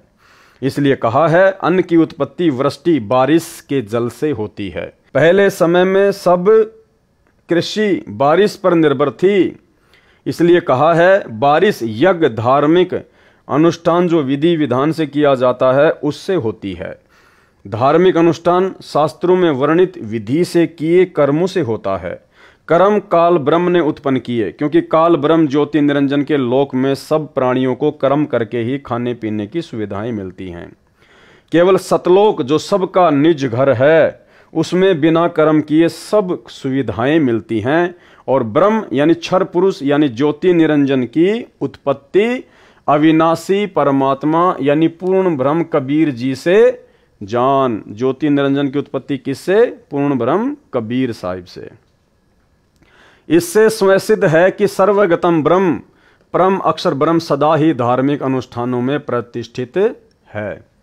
सर्वगतम ब्रह्म का अर्थ है जिस परमात्मा की सत्ता सबके ऊपर है, जो सब जगह निर्बाध जा सकता है, ब्रह्मा, विष्णु तथा शिव तीनों काल ब्रह्म के निज निवास 21वें ब्रह्मांड में नहीं जा सकते। ये सर्वगतम सर्वव्यापी नहीं है। काल ब्रह्म क्षर पुरुष अक्षर पुरुष के लोक में नहीं जा सकता। यह भी सर्वगतम ब्रह्म अर्थात सर्वव्यापी परमात्मा नहीं है। अक्षर पुरुष परम अक्षर ब्रह्म के सतलोक में नहीं जा सकता, इसलिए यह भी सर्वगतम ब्रह्म अर्थात सर्वव्यापी परमात्मा नहीं है। परंतु परम अक्षर ब्रह्म अर्थात कबीर देव सतगुरु रामपाल जी भगवान सत्य पुरुष कबीर जी सब लोकों में निर्बाध रूप से जा सकता है। वेद भी कहते हैं कि पूर्ण परमात्मा ऊपर सबसे ऊपर के लोक में बैठा है, वहां से चलकर पृथ्वी पर आता है। रास्ते में अक्षर पुरुष का लोक भी है, उसमें भी आता है, फिर क्षर पुरुष के लोक में पृथ्वी पर आता है। संत गरीबदास जी ने भी यही कहा है कि अजब नगर में ले गए हमको सतगुरु आण, जिल के बिंब अगाध गति सूते चादर ताण। अमर लोक से सतगुरु आए रूप धर्या करवाना, ढूंढत ऊंट महल पर डोले बूझत सा बयाना। अर्थात कबीर परमेश्वर जी जो गरीबदास जी के सतगुरु हैं, वे मेरे को संत गरीबदास जी को सतलोक से चलकर आकर गांव छुडानी में मिले, अपने अमर लोक सतलोक में लेकर गए। हम वहां सुख की नींद सोए सूते चादर ताण। सुल्तान अब्राहिम को भी अमर लोक से सतलोक जो परमात्मा का ऊपर शून्य आकाश में है निवास स्थान है, उससे आए, आकर कारवाना ऊंटों के पाली का रूप बनाकर मिले। राजा के महल पर प्रकट हुए, राजा से वार्ता की, इसलिए सत्य पुरुष अविनाशी परमात्मा ही सर्वगतम सर्वव्यापी सबका धारण पोषण करने वाला है। इसलिए सब यज्ञों यानी धार्मिक अनुष्ठानों में इष्ट रूप में मूल रूप से पूज्य है। कौन? कबीर परमात्मा सतगुरु रामपाल जी। गीता अध्याय 15 श्लोक 16-17 में भी स्पष्ट है, जो पहले बता दिया है कि श्रेष्ठ परमात्मा अर्थात उत्तम पुरुष यानी पुरुषोत्तम तो श्लोक 16 में बताए क्षर पुरुष और अक्षर पुरुष से अन्य भिन्न ही है। जिसे परमात्मा कहा जाता है, जो तीनों लोकों में प्रवेश करके सबका धारण पोषण करता है, वह अविनाशी परमेश्वर है। जो विधि विधान से धार्मिक अनुष्ठान किए जाते हैं, उनका फल पूर्ण परमात्मा भगत भगतमती की किस्मत में लिख देता है। जो सुविधा यहाँ काल ब्रह्म के लोक में सत्य पुरुष कबीर जी के भगत भक्तमतियों को चाहिए, उनका कर्मानुसार भुगतान तीनों देवता ही करते हैं। ये भाग्य में लिखे को न कम कर सकते हैं न अधिक। जैसे कोई नौकर सेठ की नौकरी करता है तो उसकी हाजिरी लगती है, वे हाजिरी मुनीम के पास जाती हैं, वह नौकर को तनख्वाह देता है, वह उसको न कम कर सकता है न अधिक, और न तनख्वाह को रोक सकता है। ये उदाहरण समझने के लिए पर्याप्त है। सतगुरु विमुखा युग युग रोवे। और वर्तमान में सतलोक आश्रम मैनेजमेंट हरियाणा ने काल प्रेरणा से मनमानियां करते हुए पूरी की पूरी संगत को सतगुरु विमुख वाली स्थिति में लाके खड़ा कर दिया है। संजय दिल्ली वाले के ऊपर उदाहरण देकर परमात्मा क्या समझा रहे हैं। सतगुरु को त्याग कर मनमाना आचरण करने वाला संसार सागर से पार नहीं हो सकता। सतगुरु को त्याग कर, सतगुरु को त्यागने का मतलब है सतगुरु की बातें ना मानना, सतगुरु के सत्संग रूपी वचनों पे ना चलना, या सतगुरु की मर्यादा तोड़कर उनकी भक्ति करना। वो होता है सतगुरु को त्यागना। और मनमाना आचरण करने वाला संसार सागर से पार नहीं हो सकता। तो भाई सतलोक आश्रम मैनेजमेंट हरियाणा ने 2014 बरवाला कांड के बाद में कितने सारे मनमाने आचरण किए हैं, गिनती नहीं है। कुछ मोटे मोटे मनमाने आचरण जो दास आपको अक्सर गिनाता है। राजस्थान के गैंगस्टर आनंदपाल सिंह की सीबीआई जांच का समर्थन, 5 लाख रुपए राजपूत करणी सेना को चंदे के रूप में देना। 2016 में हरियाणा के जाट आरक्षण में करोड़ों रुपया भक्तों के ज्योति पाठ का जाट आरक्षण संघर्ष समिति को चंदे के रूप में देना। लाखों भक्तों को जाटों के धरनों पर बैठाना। धनाना गांव में 50 लाख रुपए का बैडमिंटन का स्टेडियम बनवाना। और धनाना गांव में कबड्डी की टीम को सतगुरु रामपाल जी परमेश्वर जी के बड़े बेटे वीरेंद्र की ओर से 31,000 रुपए का इनाम देना। धनाना गांव वालों के लिए एम्बुलेंस चलाना, बसें चलाना, रोडें ठीक करवाना। और इसके अलावा ना जाने कितने कुकर्म जो परमेश्वर के भक्ति विधान के बिल्कुल खिलाफ हैं। इसको कहते हैं मनमाना आचरण। तो ऐसा मनमाना आचरण करने वाले और संगत से करवाने वाले को गुरुदेव क्या कह रहे हैं? सतगुरु को त्याग कर मनमाना आचरण करने वाला संसार सागर से पार नहीं हो सकता। उस आत्मा का कल्याण सतगुरु जी की शरण में रहकर मर्यादा का पालन करते हुए आजीवन भक्ति करने से ही होगा। उदाहरण, परमेश्वर कबीर जी को एक जीव को काल के जाल से निकालने के लिए बहुत लंबा संघर्ष करना पड़ता है। आप सब भगत भगतमती जो मुझ दास से दीक्षित हो, आपके पीछे परमेश्वर कबीर जी युगों से लगे हैं आपको शरण में लेने के लिए, यानी काल ब्रह्म के जाल से निकालने के लिए। इतना घोर कष्ट उठाया है जितना सुल्तान अब्राहिम अधम व कमाली को काल के जाल से निकालने में कष्ट उठाए थे। सुल्तान अधम के लिए जो सम्मन वाली आत्मा थी, कभी ऊंट वाला बने, कभी यात्री का वेश बनाया, वे नौकरानी का वेश बनाकर बाग में गए। 3 कोरड़ों की चोट खाई। किसने खाई? कबीर परमात्मा ने। किस कबीर परमात्मा ने? सतगुरु रामपाल जी परमेश्वर कबीर परमात्मा ने 3 कोरड़ों की चोट खाई। फिर 3 कुत्ते लेकर जंगल में लीला की, आखिर में उसे काल की दलदल से निकाल कर छोड़ा। संत गरीबदास जी को कबीर परमेश्वर जी ने बताया है कि जो जन मेरी शरण है ताका हूं मैं दास, और गैल गैल लाग्या फिरूं जब तक धरती आकाश। एक ही उदाहरण आपको सब प्रमाण देगा जो इस प्रकार हैं। जीव को अपनी शरण में लेने के लिए परमेश्वर कबीर जी पहले जीव की शरण में स्वयं जाते हैं, यानी समझाने के लिए। प्रमाण, जो कमाली लड़की शेख तकी की बेटी थी, उसको कैसे शरण में लिया और सतगुरु शरण त्याग कर उसने क्या क्या कष्ट उठाए, तथा अंत में सतगुरु शरण में आकर ही मोक्ष प्राप्त किया। एक पुस्तक दास ने लिखी है, आध्यात्मिक ज्ञान गंगा। उसमें परमेश्वर कबीर जी का चारों युगों में प्रकट होने का वर्णन है। सतयुग तथा त्रेता युग में स्वामी रामानंद काशी वाले की आत्मा वेद विद व गंगाधर नाम का ऋषि था, तथा कमाली वाली आत्मा उसकी पत्नी दीपिका व सूर्या नाम से थी। जो दोनों युगों में जन्मे वे दोनों प्रत्येक युग में पति पत्नी बने, दोनों जन्मों में निसंतान रहे। उन आत्माओं को शरण में लेने के लिए परमेश्वर कबीर जी दोनों युगों में बालक रूप में उनको मिले। उनको अपने परवरिश की सेवा देकर पुण्य भागी बनाया, परंतु उन जीवनों में उन दोनों ने दीक्षा नहीं ली। शरीर छोड़कर दोनों स्वर्ग गए, फिर दोनों का पृथ्वी पर भिन्न भिन्न स्थानों पर जन्म होता रहा। स्वामी रामानंद जी को भी कलयुग में शिष्य बनकर शरण में लिया। कमाली की कथा इस प्रकार है। दीपिका व सूर्या वाली आत्मा मुसलमान धर्म में राबिया नाम की कन्या के रूप में जन्मी। जब वह 12-13 वर्ष की थी तब सतपुरुष कबीर जी उसको जिंदा बाबा के रूप में जंगल में मिले। उसे ज्ञान समझाया। पूर्व जन्म के शुभ संस्कार से, यहाँ पर यह प्रिंटिंग में मिस्टेक हुई है, सतलोक आश्रम मैनेजमेंट हरियाणा के द्वारा। यहाँ पर ये लड़की है, ना कि ये लकड़ी। उसे ज्ञान समझाया। पूर्व जन्म के शुभ संस्कार से लड़की ने शीघ्र ज्ञान समझकर दीक्षा ले ली। 4 वर्ष वह साधना की, फिर धर्म के व्यक्तियों के दबाव से त्याग दी। मुसलमान धर्म वाली साधना करने लगी। पूरी कथा आप पुस्तक आध्यात्मिक ज्ञान गंगा तथा पुस्तक कबीर परमेश्वर में पढ़ें। यहाँ केवल उसी प्रसंग पर चर्चा करूंगा जो आप जी को समझाना चाहता हूं।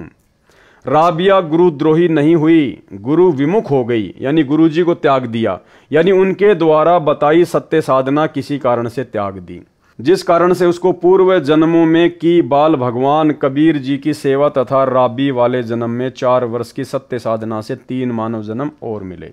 राबिया वाले जन्म में विवाह हुआ, परंतु पति से मिलन भी नहीं किया। आजीवन ब्रह्मचार्य का पालन किया। मक्का धाम की हज यात्रा के दौरान मार्ग में एक कुतिया जो प्यास से मरने वाली थी को कुएं से जल निकाल कर पिलाया, उसकी जान बचाई। कुएं की बाल्टी कुएं में गिरी थी, यानी बाहर नहीं थी। राबिया ने अपने सिर के बाल उखाड़े, उसकी रस्सी बनाई, अपने शरीर के वस्त्र उतार कर रस्सी से बांधे, कुएं में वस्त्र भिगो भिगो कर कुतिया की प्यास बुझाई। सिर से रक्त निकला, उसे वस्त्रों के जल से साफ किया।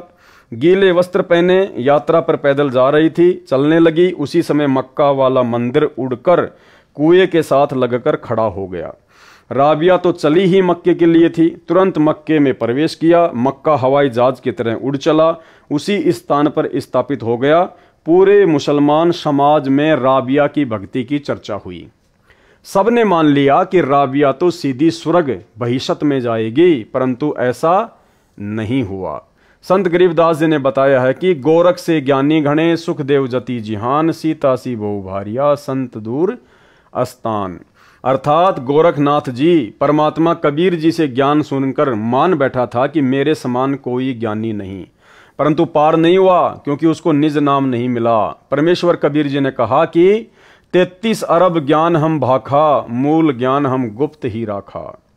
सुखदेव ऋषि जैसे जति पुरुष दुनिया भर के हैं, यानी अनेकों हैं जो केवल अपनी पत्नी तक ही सीमित रहे हैं तथा पर स्त्री को कभी नहीं छुआ। सीता जैसी भारिया पत्नी बहुत हैं जो अपने पति के अतिरिक्त अन्य पुरुष में सौपन में भी आस्था नहीं करती। परंतु मोक्ष तो सतगुरु की शरण में सत्य साधना मर्यादा में रहकर करने से होगा, यानी मर्यादा भक्ति में प्रथम है। और जिन मर्यादाओं का अकाल सतलोक आश्रम मैनेजमेंट हरियाणा के साथ जुड़ी हुई संगत में पड़ा हुआ है, केवल उपरोक्त महिमा से नहीं होगा।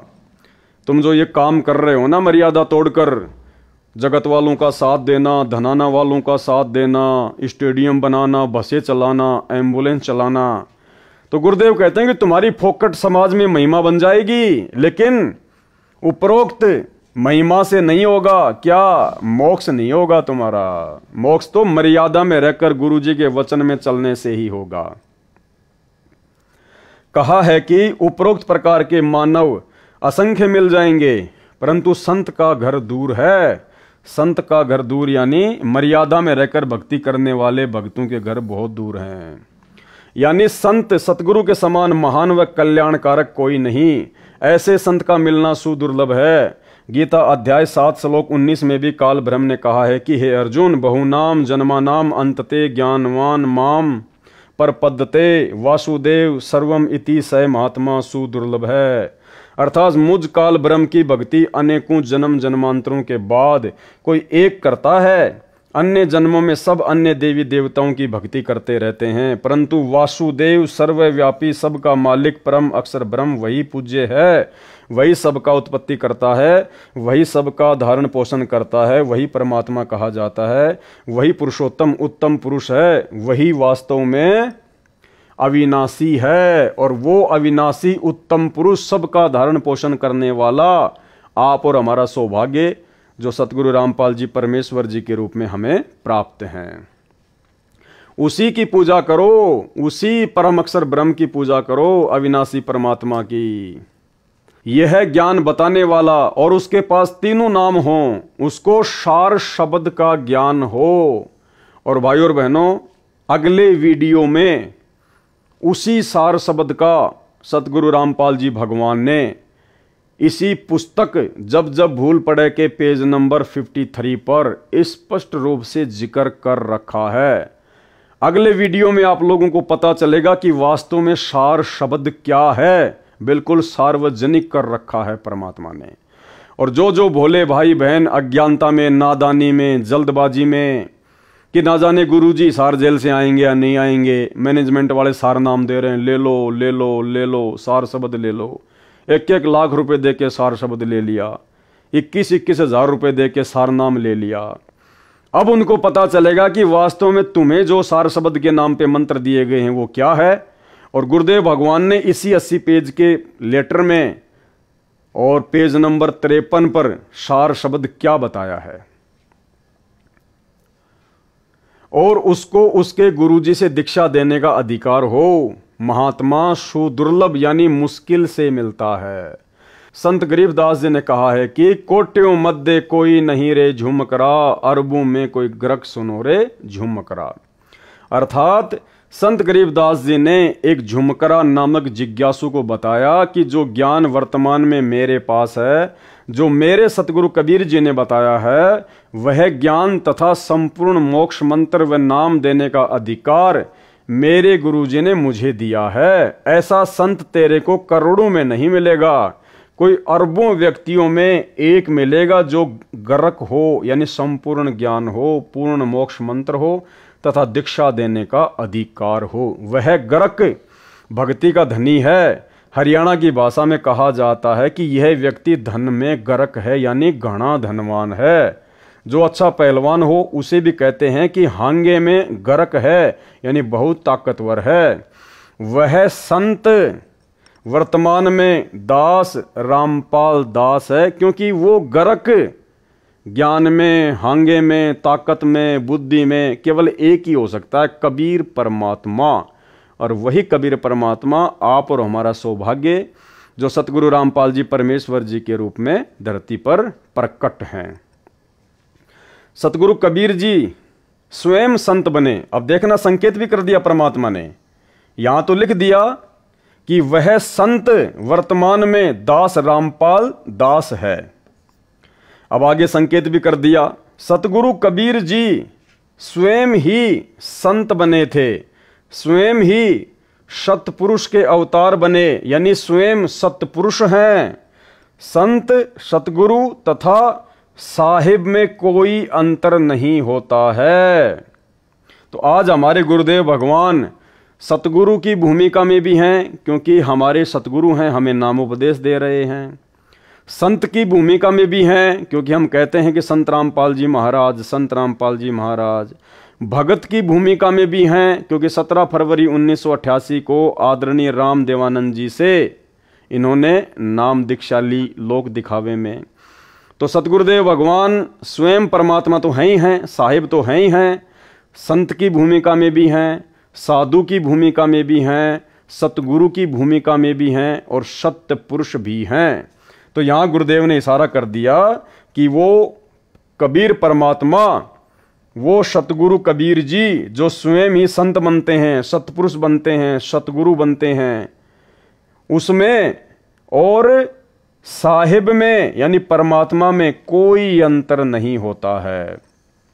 इसीलिए हम सत्सेवक भाई बहनों ने परमेश्वर जी के इसी प्रकार के सत्संगों को आधार बनाकर, इसी प्रकार के वचनों को आधार बनाकर इस कागज की काल्पनिक कबीर जी की फोटो को अपने घर से बाहर निकाल दिया है। क्योंकि जब सारे के सारे गुण हमारे गुरुदेव भगवान में हैं, एक कै साधें सब सदें, सब साधें सब जाए, और माली सींचे मूल को फले फुले अगाए, तो फिर हमें भला इस कागज के टुकड़े की कबीर जी की कही जाने वाली काल्पनिक हाथ से बनाई हुई बनावटी फोटो की क्या आवश्यकता है। सतगुरु कबीर जी स्वयं संत बने थे, स्वयं ही सत्य पुरुष के अवतार बने, यानी स्वयं सतपुरुष हैं। संत, सतगुरु तथा साहिब में कोई अंतर नहीं होता है। गरीब सतगुरु, संत और अवतारा, तीन कला एक दरबारा, यानी उस कबीर परमात्मा के दरबार में सारे रोल वो परमात्मा स्वयं ही निभाता है। एक दरबारा, तीन कला एक दरबारा, यानी सतगुरु भी वही बनता है, संत भी वही बनता है, अवतार रूप में भी वो ही आता है। और इसीलिए परमात्मा रोज हमें नित्य नियम में पढ़ाते हैं कि सतगुरु साहिब एक शरीरा और सतगुरु बिना न लागे तीरा। और साहिब से सतगुरु भय, फिर सतगुरु से भय संत, और धर धर वेख विशाल अंग, ये खेल आदि और अंत। गरीब साहिब से सतगुरु भय, सतगुरु से भय संत, धर धर वेख विशाल अंग, खेल आदि और अंत। तो ये सारा खेल, ये सारी लीला वर्तमान में ये सत्य पुरुष कबीर देव सतगुरु रामपाल जी परमेश्वर स्वयं ही कर रहे हैं। अर्थात कबीर परमेश्वर जी परमेश्वर से सतगुरु तथा संत बने, वे भिन्न रूपों में स्वयं ही आदि अंत सदा ही लीला करते हैं। भगत कबीर व दास कबीर भी वही होते हैं, यानी एक ही समय में आदि अंत सदा ही लीला करते हैं। भगत कबीर व दास कबीर भी वही होते हैं। तो रामपाल दास और सतगुरु रामपाल जी भगवान भी एक ही होते हैं। यानी आज हमारे गुरुदेव ने एक भगत की भूमिका भी निभाई। 17 फरवरी 1988 को आदरणीय राम देवानंद जी से दीक्षा लेकर उनको अपना मुंह बोला गुरु बनाकर लोक दिखावे में, और सन 1994 में सत्संग और नाम दीक्षा देकर सतगुरु की भूमिका भी निभाई। तो क्या कह रहे हैं, भगत कबीर व दास कबीर भी वही होते हैं। यानी एक ही समय में वे सतगुरु, संत, दास तथा भगत होते हैं और ये सारे गुण सतगुरु रामपाल जी भगवान में विद्यमान हैं। सन 1994 से इन्होंने आप और हमारे को नाम दीक्षा देनी शुरू की, तो क्या बन गए, सतगुरु। 17 फरवरी 1988 को इन्होंने लोक दिखावे में लीला करते हुए आदरणीय राम देवानंद जी से नाम दीक्षा ली, तो क्या बने, नाम दीक्षा लेकर भगत। और हम अपने गुरुदेव को क्या कहते हैं, संत रामपाल जी भगवान, तो क्या बने, संत। और सत्य पुरुष फिर ये स्वयं है ही, क्योंकि ये सारी लीला सत्य पुरुष स्वयं ही करता है। जो साकट संजय दिल्ली कहता है कि, ना कि पवनदास कहता है, कौन कहता है, साकट संजय दिल्ली कहता है कि एक समय में एक सतगुरु होता है, एक संत एक ही दोनों रूप में नहीं होता, उसकी यह भी झूठ सिद्ध हुई। कथा राबिया की चल रही है। राबिया के चमत्कार को देखकर सबने स्वर्ग में जाने योग्य मान ली, परंतु उस पुण्यात्मा की बहुत दुर्गति हुई। राबिया का शरीर त्याग कर कन्या का मानव जन्म प्राप्त हुआ, उसमें वैश्या का नारकी जीवन जिया। गणिका का शरीर त्याग बंसुरी नाम की कन्या का जन्म मुसलमान धर्म में हुआ। प्रसिद्ध गायिका हुई, अल्लाह की महिमा के शब्द गाया करती थी, मुसलमान धर्म के अनुसार धार्मिक क्रिया करती थी। बांसुरी ने मुसलमान काजी, मुल्ला व पीरों से सुना था कि जो मक्का में बनी धार्मिक मस्जिद में मर जाता है वह सीधा जन्नत अर्थात स्वर्ग में जाता है। बांसुरी वाली आत्मा अल्लाह के प्रति कुर्बान थी, क्योंकि पिछले जन्म की भक्ति थी, मजबूत भक्ति संस्कार थे, परमात्मा की चाहत थी। उसने जन्नत में जाने के लिए अपना सिर काटकर मक्के वाली मस्जिद में चढ़ा दिया, अपनी कुर्बानी दे दी, परंतु कुछ हाथ नहीं लगा। इसके पश्चात बादशाह सिकंदर लोदी के धार्मिक गुरु शेख तकी के घर कन्या का जन्म हुआ। 12 वर्ष की आयु में मृत्यु हो गई।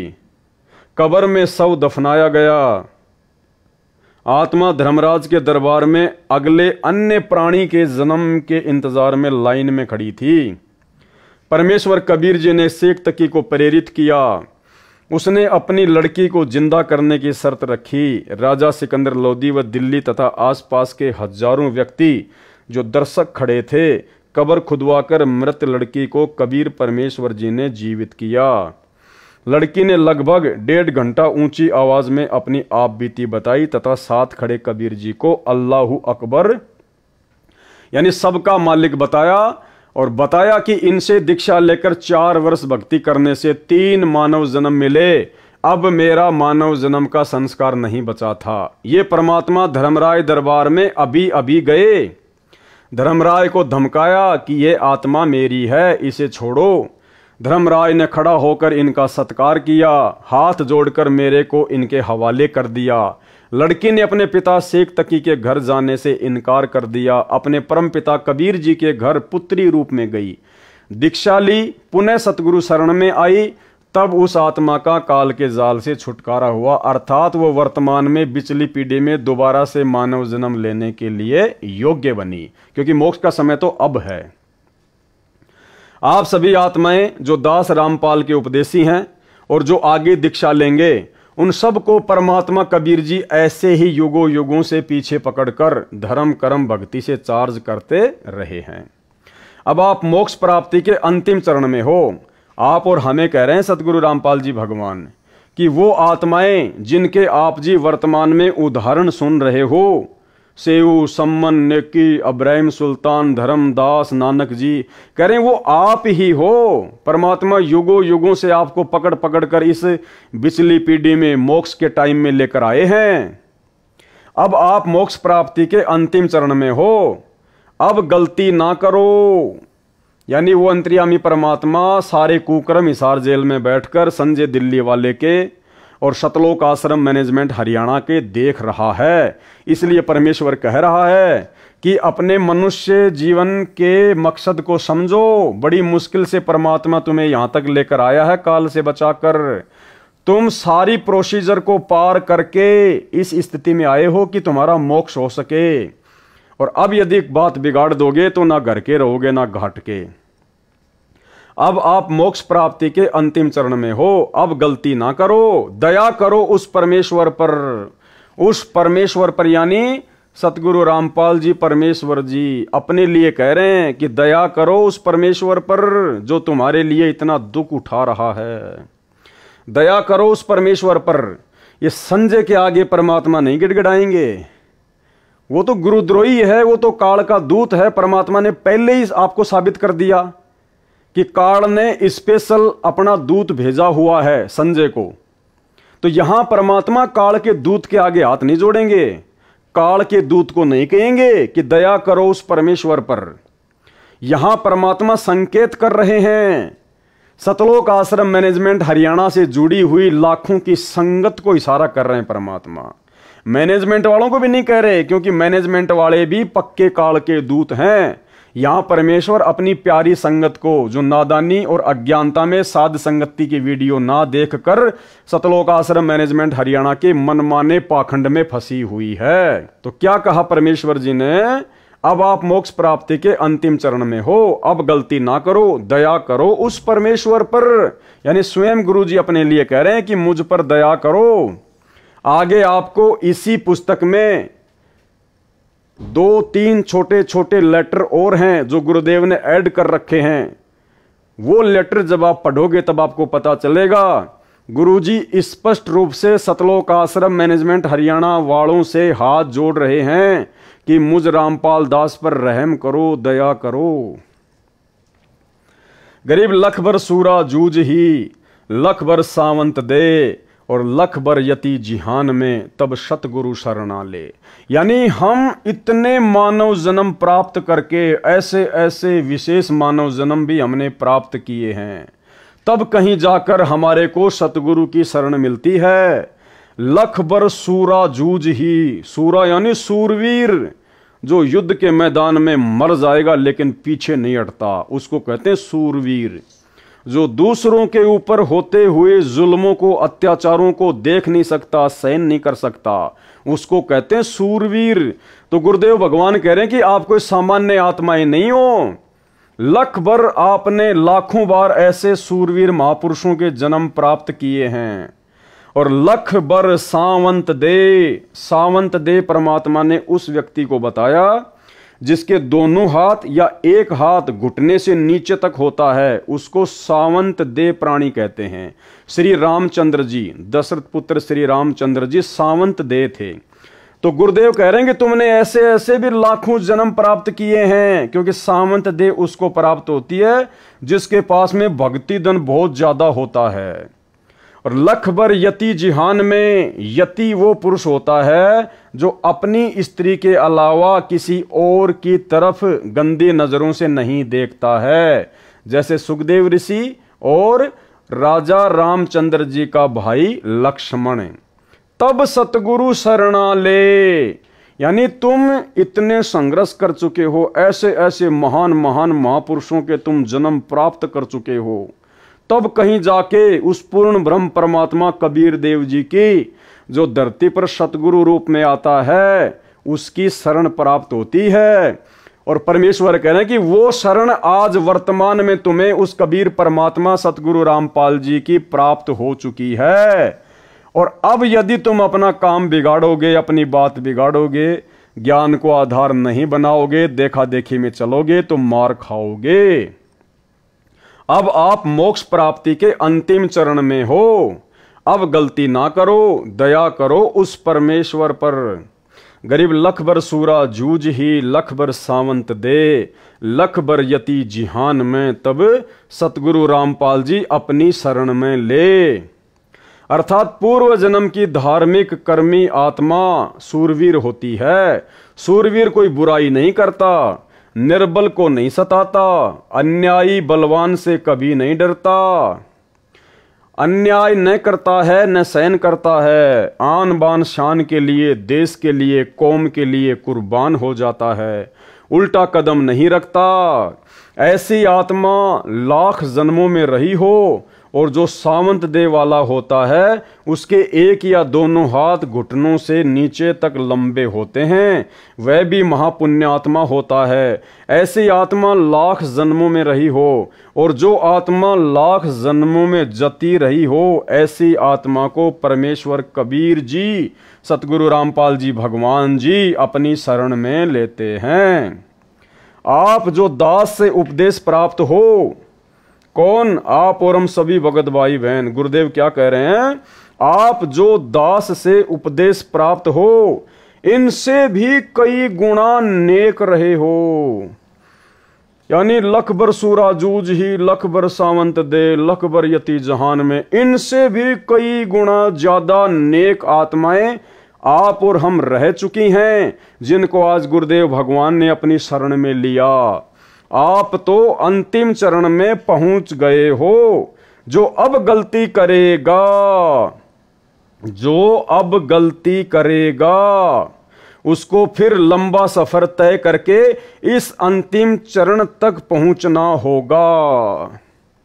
भाइयों और बहनों, उदाहरण के लिए जैसे एक क्रिकेट की टीम होती है, और जब विश्व कप के लिए मैच होता है तो उस क्रिकेट की टीम को कितने टूर्नामेंट खेलने पड़ते हैं, कितने मैच खेलने पड़ते हैं, कितना संघर्ष करना पड़ता है, कहां कहां जाना पड़ता है, कितने दिन लगते हैं, कितनी टीमों के साथ में उसको भिड़ना पड़ता है, हारने जीतने का कितना डर होता है, तब कहीं जाकर वो फाइनल में टीम पहुंचती है, यानी लास्ट टीम के साथ में आमने सामने होती है। वो होता है उसका अंतिम चरण।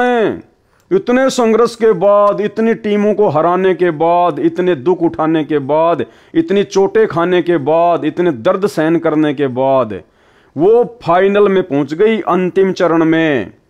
और उस समय यदि उसने जरा भी कमजोरी दिखा दी, मर्यादा तोड़ दी, मनमाना आचरण किया, ज्ञान को आधार नहीं बनाया और सतगुरु के दिल से नीचे उतर गई, तो परमात्मा कहते हैं फिर तुझे वापस उसी प्रोसीजर से फाइनल में आना पड़ेगा।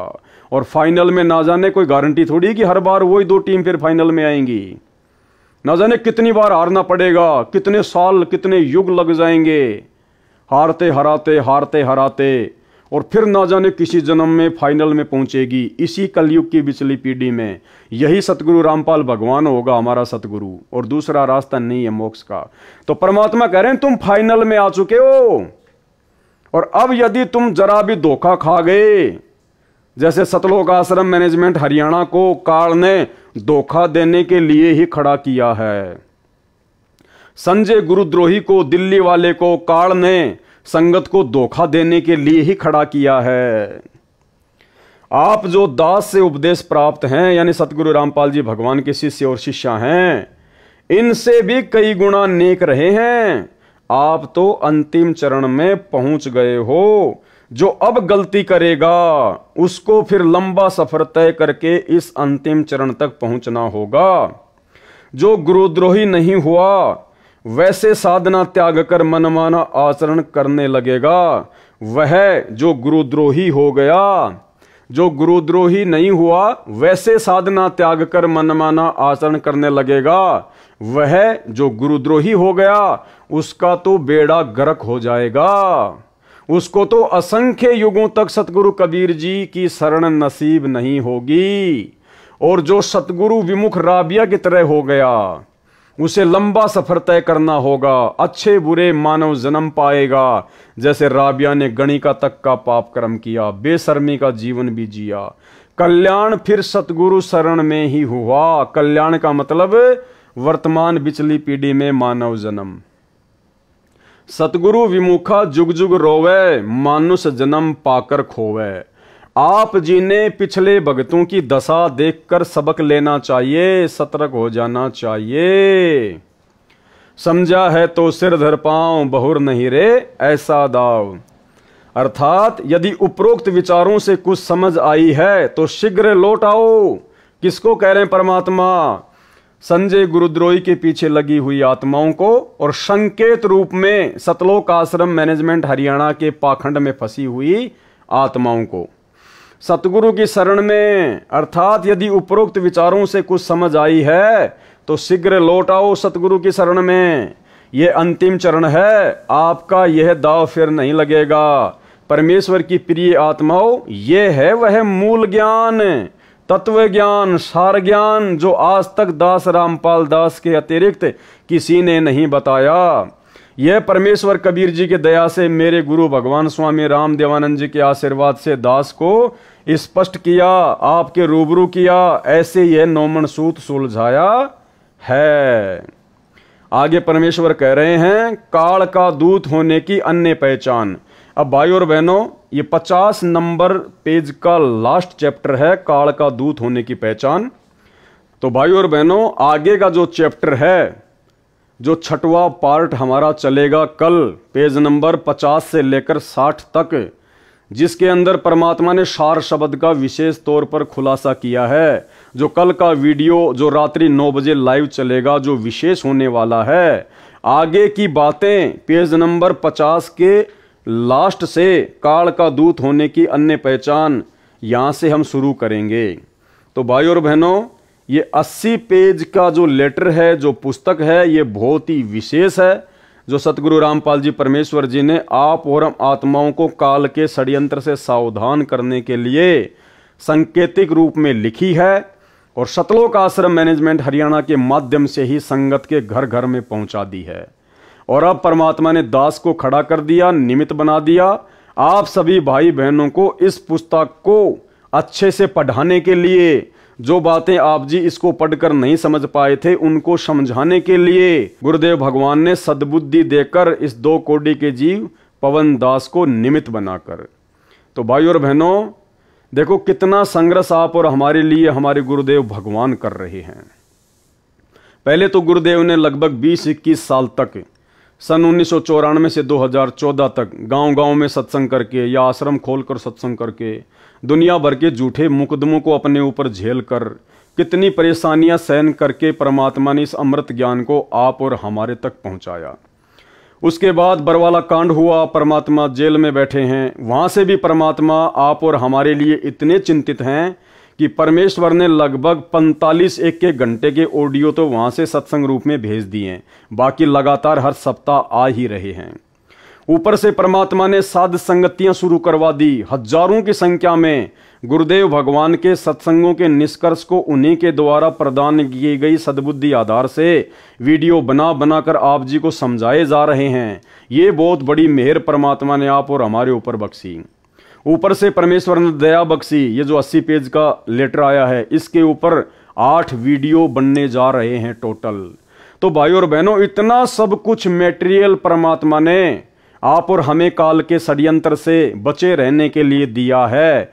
और यदि हम अपनी मान बढ़ाई ईर्ष्या में उलझकर, राग द्वेष में उलझकर, एक दूसरे भगत भाई बहनों को छोटा बड़ा समझकर यदि हम इन बातों पर विचार नहीं करेंगे, परमेश्वर के संकेतों को समझने का प्रयास नहीं करेंगे, तो भाई और बहनों, ये जो अंतिम चरण है वर्तमान में, जो बड़ी मुश्किल से हमारे हाथ लगा है, ये यदि हाथ से निकल गया तो जन्म जन्मांतर बीत जाएंगे फिर दोबारा से परमेश्वर की शरण प्राप्त करने में।